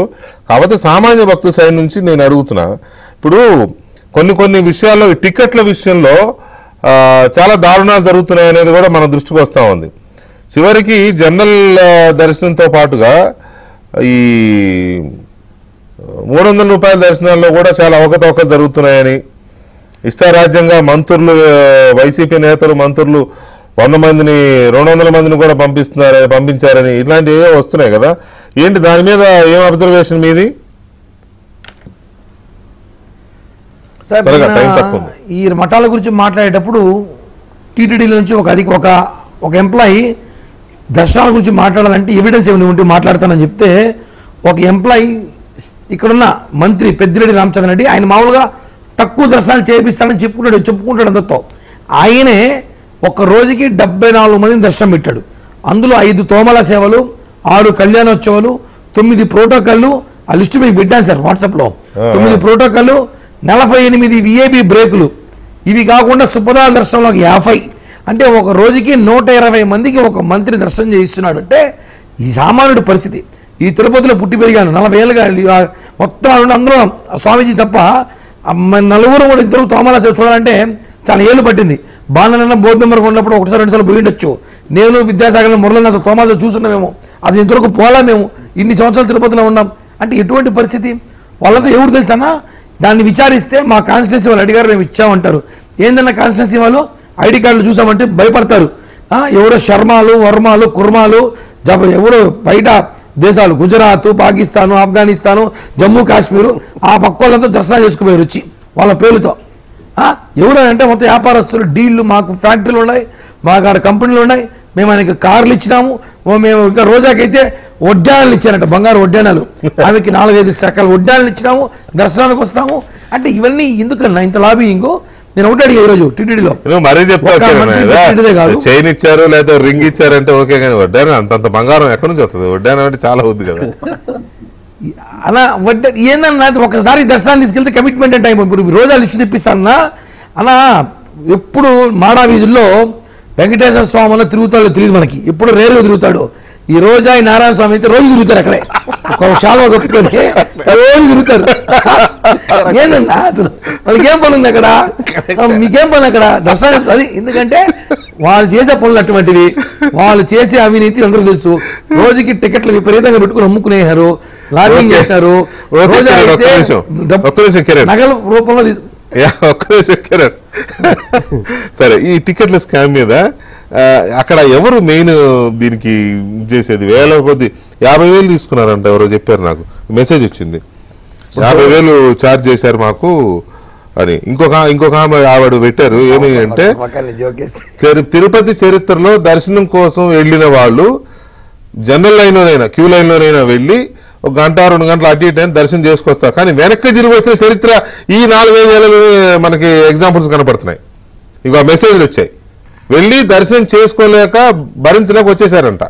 అవును, ఇలాంటి పరిస్థితులు మరి ఎప్పుడు నేనైతే వెళ్ళ పెద్దవాళ్ళు ఎప్పుడైనా సీనియర్లు ఉంటే ఏమి ఉండొచ్చు. రైట్, ఎనీవే టికెట్ స్కామ్ మీద టైం తక్కువ మనకి, కొద్ది టైం ఇస్తే చెప్పేస్తాను. టైం తక్కువ ఏంటంటే టీటీడీ చరిత్రలో ప్రధానమంత్రి రాష్ట్రపతులకు ఎవరికి దక్కల ఈ భూప్రపంచంలో ఇంతవరకు. అటువంటిది ఈ ఎవరైనా స్వామీజీ మఠం స్వరూపానంద స్వామి దౌర్భాగ్యం ఏంటంటే సిగ్గుపడాల టీటీడీ ఎంప్లాయీస్ అంతా కూడా. కింద అలిపిరి నుంచి పూర్ణ కుంభ స్వాగతం పలికారండి. ఈ దేశంలో ఇన్ని మఠాలు ఉన్నాయి, ఇంత మహానుభావులు ఉన్నారు, రాష్ట్రపతులు ప్రధానమంత్రులు ఎవరికి దక్కలద్దు. ఆయనే పుణ్యం చేసుకున్నాడు లేదు గత జన్మలో. ఆ మాట అంటే నేనేం చెప్పలేను దానికి. అయితే రోజా మేడం, మనకు కిరణ్కు బాగా ఇష్టమైన మేడము, రోజా మేడం డైరెక్ట్గా దర్శనానికి తీసుకెళ్తే ఆవిడతో పాటు వెళ్తే 50,000 రూపాయలు పర్ టికెట్, 50,000 పర్ హెడ్. ఆవిడ లెటర్ ప్రోటోకాల్ పెడితే 30,000 అన్లిమిటెడ్, 25-30 తీసుకెళ్తుందా 50,000? అదే కదా చెప్పింది మన కిరణ్. మాడ వీధుల్లో రోజు తిరుగుతారని చెప్పి అదే కదా అని చెప్పింది. మందిని వేసుకొని పోవటం, 50,000 రూపాయలు తీసుకోపోవటం, 50 మందికి 20 లక్షలు. దేవుడి దర్శనం అయింది, డబ్బు వచ్చింది. నారాయణ స్వామి డిప్యూటీ సీఎం, ఇవన్నీ వాస్తవాలు, ఇవన్నీ వీటి మీద ఎంక్వైరీ జరగాల. డిప్యూటీ సీఎం ఇదే పరిస్థితి. ఎవడో ఎంక్వైరీ చేస్తే ఇచ్చినోడు చెప్తాడా, తీసుకున్నాడు? ఆడ లిస్టు ఉండాలండి. ఆ లిస్టు లేకపోతే ఇచ్చినోడు పోతాడు, డేట్ ఆఫ్ అరైవల్స్, డేటా ఏ రోజు రేజ్ అయిపోయిందో మొత్తం తీసుకుంటే ఆవిడ లెటర్స్ ఉంటాయి కదా, తీస్తే పోతారు. ఈ నారాయణ స్వామిది ఇట్లాగే. ఇంకో ఏపీ టూరిజం, ఇది ఇంకా ఘోరం. ఏపీ టూరిజంలో రోజా చెన్నైకి ఒక కంపెనీ ఇచ్చింది. దీని పేరు ఏంటంటే కలాదర్ ట్రావెల్స్. కలాదర్ ట్రావెల్స్. టూరిజంలో ఉన్నదే ఈ టికెట్లు 500 టికెట్లు వాళ్ళు ఎలక్ట్రికల్ బస్సు పెడతామని చెప్పేసి ఒక రెడ్ బస్తోనో యువతో టైప్ చేసుకుని 500 టికెట్లు వాళ్ళకి ఇచ్చేశారు డైరెక్ట్గా. 500 టికెట్స్. ఏదో సామాన్యులు చిన్న ట్రావెల్స్ పెట్టుకున్న వాళ్ళకు 55, 20, 30 ఇట్లాంటి వాళ్ళకి ఇచ్చేటోళ్ళు అటువంటి 500 టికెట్లు వాళ్ళకి ఇచ్చేసారు. దట్టు ఈ రాష్ట్రంగా చెన్నై వాళ్ళకి ఇచ్చేశారు. చెన్నైలో టికెట్లు దొరకవు, తిరుపతిలో అదే టికెట్లు దొరుకుతాయి. 3,000 రూపాయలు. లోకల్ కరుణాకర్ రెడ్డి ఎమ్మెల్యే కొడుకు, మోహిత్ రెడ్డి కొడుకు, వాళ్ళ ఫ్రెండ్స్ ఉన్నారు, వాళ్ళకి ఫోన్ చేస్తే 300 రూపాయల టికెట్, 2,500 రూపాయలు కొట్టు, 300 రూపాయల టికెట్ పట్టు. వేల మంది 300 రూపాయల టికెట్, 2,500 రూపాయలు కాదు. దీని మీద ఎంక్వైరీ జరిపించాలి, నేనే కంప్లైంట్ ఇస్తా. ఎవడు వద్దన్నాడు? ఈ ప్రభుత్వం వచ్చినాక జరిపించేది అట్లా కాదు. ఒక మాట, నేను పింక్ డైమండ్ కేసేసి భక్తుల మనోభావాలను కాపాడితే నా మీద కేసు పెట్టారు రివర్స్ లో. నేను దర్శనాల టికెట్ అమ్ముకుంటాను, నా మీద కేసు పెట్టారు. అసలు పింక్ డైమండ్ ఎత్తుకుపోయాడు చంద్రబాబు నాయుడు మీదే కేసు పెడితే ఇక నువ్వు బాధపడితే కాదండి. నేను కేసు పెట్టాను, నేను కేసు పెడితే నా మీద నేను దర్శనాలు అమ్ముకుంటా అని చెప్పేసి నా మీద హైదరాబాద్ లో కంప్లైంట్ ఇప్పిస్తే నేను కుయ్యమోరో అని చెప్పేసి నేను ప్రూవ్ చేసుకోవాల్సి వచ్చింది. రైట్ మురళి గారు, ఒక్క మాట ఇదేంటంటే దీంట్లో సందీప్ రెడ్డి పేరుతో సహా చెప్తున్నా, Sandeep Reddy TTD IT wing లో ఏయూగా ర్యాంకులో పనిచేస్తున్నాడు. ఎవడైనా వీడు అంటే 2019లో ఈవీఎంల ద్వారా గెలవలేదు, ఈవీఎంలు నువ్వు ట్యాంపర్ చేయడం కుదరదు అని చెప్పి చెప్పినందుకు మీడియాలో ఇంటర్వ్యూలు ఇచ్చినందుకు ఈయన తీసుకొచ్చి ఏఈఓ పోస్టులో ఇచ్చి చివరి దాంట్లో మన బోర్డు మీటింగ్లో వీడిని పర్మనెంట్ చేశారు. ఏ టైప్ బంగ్లా ఇచ్చారు, కారు ఇచ్చారు, ఇద్దరు గుమ్మస్తాలను ఇచ్చారు. అట్లాగే జేయూ ఆఫీస్లో బ్రోకర్లు ఇద్దరు ఉన్నారు. ఒకటి పేరు అజయ్ గారు, సూపరింటెండెంట్ అజయ్ ఒకటి పేరు, వెంకటరమణ గారు. వీళ్ళిద్దరూ కలిపి రోహిత్ అని జూనియర్ అసిస్టెంట్ ఈ మధ్యలోనే 2 months ముందు ట్రాన్స్ఫర్ చేయించారు. ఎందుకు ట్రాన్స్ఫర్ చేయించారంటే టికెట్ల కుంభకోణం. కోట్లాది రూపాయల టికెట్లు అనాథరైజ్డ్గా వితౌట్ రెఫరెన్స్ లెటర్స్ ఏమీ ఉండవు టికెట్లు ఇష్యూ చేశారు. బయటపడుతుంది. దీని మీద కూడా ఎంక్వైరీ జరగాల. ఇట్లాగే ఒక స్వామీజీ ఉన్నాడు మైసూర్ రోడ్లో బెంగళూరు. పోతుంటే చాలా వస్తాయి కానీ ఇదంతా కూడా ఎంక్వైరీ చేస్తే మురళి గారు ఇవన్నీ బయటికి రావాలి అని అంటే మళ్ళీ తిరుపతిలో ఇలాంటి అక్రమాలు అడ్డుకట్ట. మీరు అన్నదాంట్లో ఒక మాట ఒప్పుకుంటా. నేను కూడా ఫస్ట్ నా ఇంట్రడక్షన్ లో చెప్పాను. నేను ఏదో 5-10 తీసుకునే ఇది మనుషులు అనే వాళ్ళు ఎక్కడ ఉన్నా జరుగుతూ ఉంటుంది. దాన్ని మనం ఆపడం కూడా అంత సాధ్యం కాకపోవచ్చు. కానీ ఈ రకంగా బరి తెగించి భక్తుల దగ్గర లేకపోతే ఉద్యోగుల దగ్గర దోపిడీ షాపుల దగ్గర ఇందాక భానుగారు చెప్తున్న బుట్టల దగ్గర గంపల దగ్గర ఈ రకమైన దోపిడీని అసలు ఎలా అనుమతించింది టీటీడీ కానీ ప్రభుత్వం కానీ? ఎందుకు అలా గాలి వదిలేసింది అనుకుంటున్నారు? బ్రీఫ్ గా ప్లీజ్. సార్ నేను సూటిగానే చెప్పేస్తాను. ఒక 2-3 విషయాలు. ఒకటి, వీటన్నిటికీ ఈ అక్రమాలకి అన్యాయాలకి ఒక అదేమంటారు కస్టోడియన్ లాగా వీళ్లే దగ్గరుండి పోలీస్ పాత్ర పోషిస్తూ చేయించే కార్యక్రమం చేస్తున్నారు. వైసీపీ డైరెక్ట్ మద్దతు కారణంగానే ఈ రకమైనటువంటి పరిస్థితి ఏర్పడింది. అన్నిటికంటే కీలకమైన ఏమంటే ఈ రోజు తెలుగుదేశం నాయకత్వంలో ఉన్నటువంటి ప్రభుత్వం ఏర్పడింది. ఇట్లాంటి వాటికి ఆస్కారం ఇవ్వనటువంటి పద్ధతిలో పరిపాలన చేయాల్సినటువంటి అవసరం ఉంది. దురదృష్టం ఏంటంటే ఇప్పుడు ఇట్లాంటివన్నీ జరుగుతున్నాయి. కొత్త దళారులు తయారైనారు. ఇట్లాంటివి అనుమతించకూడదు చంద్రబాబు నాయుడు గారి ప్రభుత్వాన్ని నేను కోరుతున్నాను. అన్నిటికంటే కీలకమైంది ఎన్టీ రామారావు గారు అధికారంలో ఉన్నటువంటి రోజుల్లో ఒక మహర్దశ మీరు ఆరంభంలోనే చెప్పారు. అనేక రకాలైనటువంటి సంస్కరణలు తీసుకొని వచ్చి ప్రజలకి భక్తులకి మొత్తం ఉద్యోగులకు సంబంధించిన వేరియస్ ఆస్పెక్ట్స్ విద్య వైద్యం వీటన్నిటిలో కూడా అద్భుతమైనటువంటి కార్యాచరణ తీసుకొచ్చారు. ఈ రోజు ఉన్నటువంటి అంత పెద్ద క్యూ కాంప్లెక్స్ నిర్మాణానికి కూడా ఎన్టీ రామారావు గారి కారణం. అన్నదానం లాంటి ఒక ప్రత్యేక కార్యక్రమాలు ఇంట్రడ్యూస్ చేయడంలో కూడా ఎన్టీ రామారావు కీలకమైనటువంటి పాత్రను పోషించారు. దురదృష్టం ఏంటంటే ఇట్లాంటి కార్యక్రమాలు ఏవి వైసీపీ ప్రభుత్వంలో చేయలేదు. ఒకటి మాత్రం మనం అంగీకరించవచ్చు. ఏదనంటే చిన్నపిల్లల హార్ట్ స్పెషాలిటీ హాస్పిటల్ 2660 ఆపరేషన్ జరిగే 12 గుండె మార్పిడులు కూడా జరిగాయి. అదొక మంచి ఇది జరిగింది ఈ కాలంలో. నేనేమంటానంటే ఈ కాలంలో జరిగిన లోపాలు మంచి విషయాలతో పోలిక చేసుకున్నప్పుడు లోపాలే ఎక్కువగా కనిపిస్తున్నాయి. ఈ లోపాలకి ఇప్పుడు మన భానుప్రకాష్ రెడ్డి గారు చెప్పారు, చాలా సమస్యల్ని ప్రస్తావన చేశారు. వైసీపీకి ఎంత పాపం ఉందో బీజేపీకి అంత పాపం ఉంది దీంట్లో. ఎందుకంటే ప్రతి బోర్డులో బీజేపీ సభ్యులు ఉన్నారు. బాగా మనం మాట్లాడుకుంటూ బీజేపీ సభ్యులు నువ్వు మాట్లాడేది కాదు, బోర్డులో బీజేపీ వాళ్ళు అన్ని బోర్డులో ఉన్నారు. బీజేపీ ఇవాళ ఒక్కరోజు కోసం కాదు మురళి గారు భానుప్రకాష్ రెడ్డి గారు ఒక్క నిమిషం అండి. కాదు మీ ఇద్దరు ఒక్క నిమిషం సార్, మీ ఇద్దరు ఒక్క నిమిషం ప్లీజ్ ఒక్క నిమిషం. మురళి గారు కర్మ ఇద్దరు మురళి గారు ఒక్క నిమిషం సార్ ప్లీజ్ భాను గారు ఒక్క నిమిషం కాదు మీ ఇద్దరు ఆగండి ఒక్క నిమిషం. నేను చెప్తా ప్లీజ్ కాదు ఒక్క మాట ఆగండి ఒక్క నిమిషం ఆగండి ఒక్క మాట ఆగండి దయచేసి. ఈ ఒక్కరోజైనా ఇది వెంకటేశ్వర స్వామి పేరుతో జరుగుతున్న చర్చ కాబట్టి ఒక్కరోజైనా కమ్యూనిస్టులు బీజేపీ గొడవ లేకుండా దయచేసి సహకరించే ప్రార్థన, దయచేసి సహకరించే ప్రార్థన. వైసీపీ పాపాల గురించి ప్రస్తావన వచ్చినప్పుడు దానికి సంబంధించి చెప్పాను. చెప్తున్నాను. ఒకటే సార్ కీలకమైనది ఏమంటే దేవుని దగ్గరికి ఆదాయం ఎక్కడి నుంచి వస్తుంది? మీరు ఇండియన్ ఫిలాసఫీ కావచ్చు లేదా ఏ ఇతర ఫిలాసఫీలనే తీసుకోండి, ఏ ధర్మంలో తీసుకోండి, స్వామీజీ కూడా ఉన్నాడు కాబట్టి చెప్పమనండి. దేవుడికి వచ్చేటువంటి డబ్బులు ఎవరికి ఖర్చు చేయాలి? తిరిగి ప్రజలకు ఖర్చు చేయాలి. ఆ ప్రయత్నం ఏం జరిగింది ఈ కాలంలో? ఈ 5 ఏళ్లలో ఆ ప్రయత్నం తగినంత జరగల. అంతో ఇంతో ఏమైనా జరిగిందంటే చివరి రోజుల్లో కరుణాకర్ రెడ్డి చైర్మన్ గా ఉన్నటువంటి రోజుల్లో అంతో ఇంతో జరిగింది. తిరుపతి అభివృద్ధి కోసం కావచ్చు, లేదా ఏం జరిగిందండి? కొన్ని నిర్మాణాలు కావచ్చు, ఏం జరిగిందండి? కావచ్చు. ఏం జరిగిందండి? లేదా ఏం జరిగింది చెప్పండి ఒకసారి. అట్లా కాదు మురళి గారు, ఏం జరిగిందండి? ఏం జరిగింది? ఏం జరిగిందండి? 1500 కోట్ల రూపాయలు ఇంజనీరింగ్ డిపార్ట్మెంట్ లో టెండర్ వేయించారా? అదే జరిగింది స్కామ్. 1500 కోట్ల రూపాయలు 4 నెలల ఇంజనీరింగ్ స్కామ్ చేశారు. అదేనా?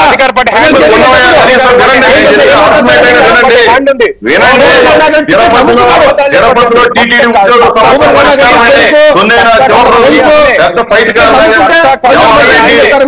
ఇప్పుడు సర్కుల్ కి కింగ్ పిన్ ఆయనే. ఇప్పుడు సర్కుల్ అంతా కింగ్ పిన్ అంటే ఆయనే. దీని వెనక నుండి నడిపించింది ఆయనే. మాట్లాడిన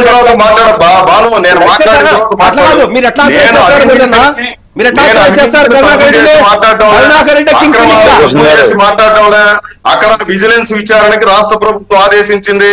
విచారణ జరపమని నేను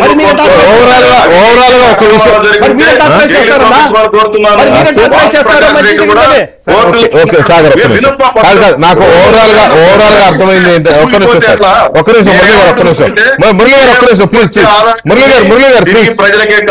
ప్లీజ్ ఒక్క మాట మురళి గారు ఒక్క నిమిషం ప్లీజ్ దయచేసి ఒక్క మాట వినండి. మురళి గారు ఒక్క మాట వినండి సార్ ప్లీజ్.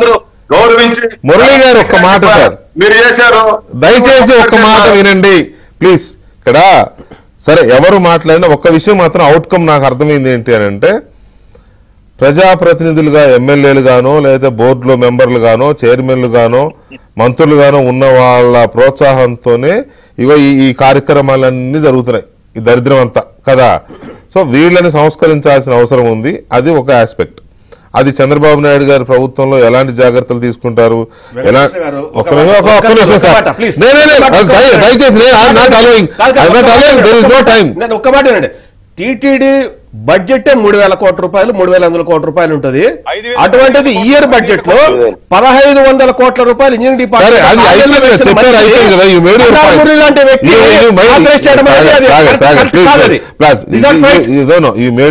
అయిపోయింది. దాన్ని అక్కడ ఆపండి కొద్దిగా.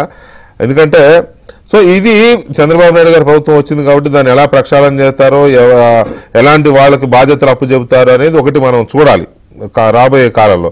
కానీ ఇప్పటి వరకు మనం చర్చించిన అంశాలలో ప్రధానంగా వస్తున్నవి టిక్కెట్లు అందకుండా చేయడము, రూములను అమ్ముకోవడము, ప్రసాదం అమ్ముకోవడము, పవిత్రమైన అన్నప్రసాదంలో కూడా అవునులే రాష్ట్రంలోనే అన్న క్యాంటీన్లు బీకేసిన వాళ్ళు అక్కడ అన్నప్రసాదం శుభ్రంగా పెడతారు ఎవరికాల అన్నాడు. కానీ కాకపోతే భాను గారు వీటి మీద 1 minute చెప్పండి, మీరు ఎలాంటి దృష్టి పెట్టబోతున్నారు?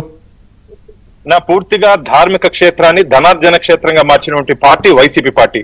పూర్తిగా 5 సంవత్సరాల కాలంలో మొత్తం కొల్లగొట్టారు వ్యవస్థ. ధనార్జన కోసం మాత్రమే కాదు, యూ ప్లీజ్ అబ్జర్వ్ వాళ్ళ పొలిటికల్ లాబింగ్ల కోసం జడ్జిల్ని, కేంద్ర మంత్రుల్ని, లేకపోతే ఇతర రాష్ట్రాల మంత్రుల్ని, నాయకుల్ని వాళ్ళను మచ్చిక చేసుకోవడం కోసం వాడుకున్నారు. పవర్ సెంటర్ గా మార్చారు. ఇంకో ముఖ్యమైన విషయం మీరు మర్చిపోతున్నాము, ఈ 5 సంవత్సరాల కాలంలో తిరుమల తిరుపతి దేవస్థాన ధర్మకర్తల మండలిలో తీసుకున్న నిర్ణయాల్ని వెబ్సైట్ లో పొందుపరచలేదు. ఇది చాలా దారుణం. అందుకని ధార్మిక క్షేత్రంలో దాపరికాలు ఎందుకని భారతీయ జనతా పార్టీ గత కొన్ని సంవత్సరాలుగా ప్రశ్నిస్తున్నాం. ఈ తప్పు చేసినప్పటి నుంచి ఇప్పుడు కొత్త ప్రభుత్వం వచ్చింది, మన ప్రభుత్వం వచ్చింది, మంచి ప్రభుత్వం వచ్చింది. ఈ రోజు వెంకటేశ్వర స్వామి అనుగ్రహం ఎన్డీఏ మీద ఉంది, ఆగ్రహం వైసీపీ మీద ఉంది. అనుగ్రహం మా మీద ఉంది, ఎన్డీఏ మీద ఉంది, ఆగ్రహం వైసీపీ మీద ఉంది. ప్రజల కోపంతో పాటు స్వామివారి ఆగ్రహం కూడా తెలియజేసుకుంటున్నారు. రైట్, స్వామివారి అనుగ్రహం మాత్రమే కోరుకోండి, ఆగ్రహం కోరుకుంటే ఏమైందో చూశారుగా.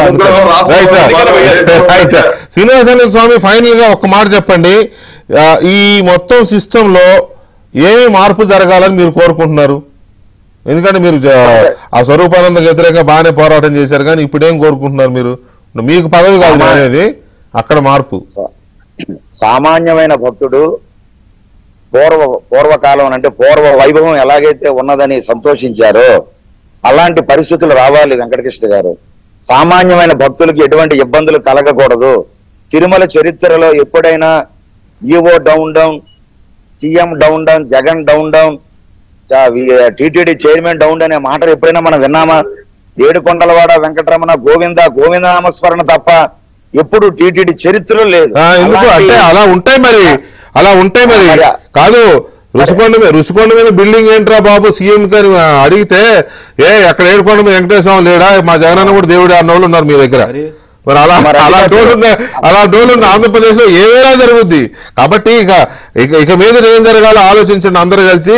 కానీ దాని పవిత్రతని కాపాడండి. భక్తులు తిట్టుకోకుండా ప్రేమగా ఆప్యాయంగా ఆత్మీయంగా ఒక నమ్మకంతో దేవుడి దర్శనం చేసుకునేలాగా చూసుకోండి. లేకపోతే వీళ్ళు వెళ్ళి ఆరోగ్యం ఎలా ఉంది స్వామి అని ఆయన అడగాల్సిన పరిస్థితి వస్తుంది ముందు. అది రాకుండా చూసుకోండి స్వామీజీ. అండ్ భానుప్రకాష్ రెడ్డి గారు అండ్ మురళి గారు, కిరణ్ రాయల్ గారు, సాగర్ గారు, థ్యాంక్ యూ వెరీ మచ్ అండి చర్చలో పాల్గొన్నందుకు. ఇక కేసీఆర్ గారు బీజేపీ కలిసి రేవంత్ రెడ్డి సర్కార్ని కూల్చాలని ప్రయత్నం చేస్తున్నాయా, లేక తన ఎమ్మెల్యేలందరూ గోడ దూకి వెళ్ళిపోతున్నారు కాబట్టి వాళ్ళని కాపాడడం కోసం కేసీఆర్ గారు వాళ్ళకి ఈ మాటలు చెప్పారా అనేది ఒక పాయింట్. అయితే జగన్మోహన్ రెడ్డి గారు ప్రతిపక్ష హోదా కావాలి అని ఎందుకు కోరుతున్నారు? ఆయనకు ప్రజలు ఇవ్వలేదు ప్రతిపక్ష హోదా, ప్రతిపక్ష నాయకుడు హోదా ఇవ్వలేదు. ఇవ్వకపోయినా నాకు హోదా ఇవ్వండి ఎందుకు స్పీకర్కి లెటర్ రాశారు? ఈ రెండు కీలక అంశాలని ఇన్డెప్త్గా విశ్లేషిస్తున్నారు మా ఎండి రాధాకృష్ణ గారు ఈ వారం వీకెండ్ కామెంట్ ఆర్కేలో. మరి కాసేపట్లో ప్రసారం అవుతుంది, తప్పకుండా చూడండి. ఇది వాటి డిబేట్. మళ్ళీ సోమవారం కలుద్దాం. శుభరాత్రి.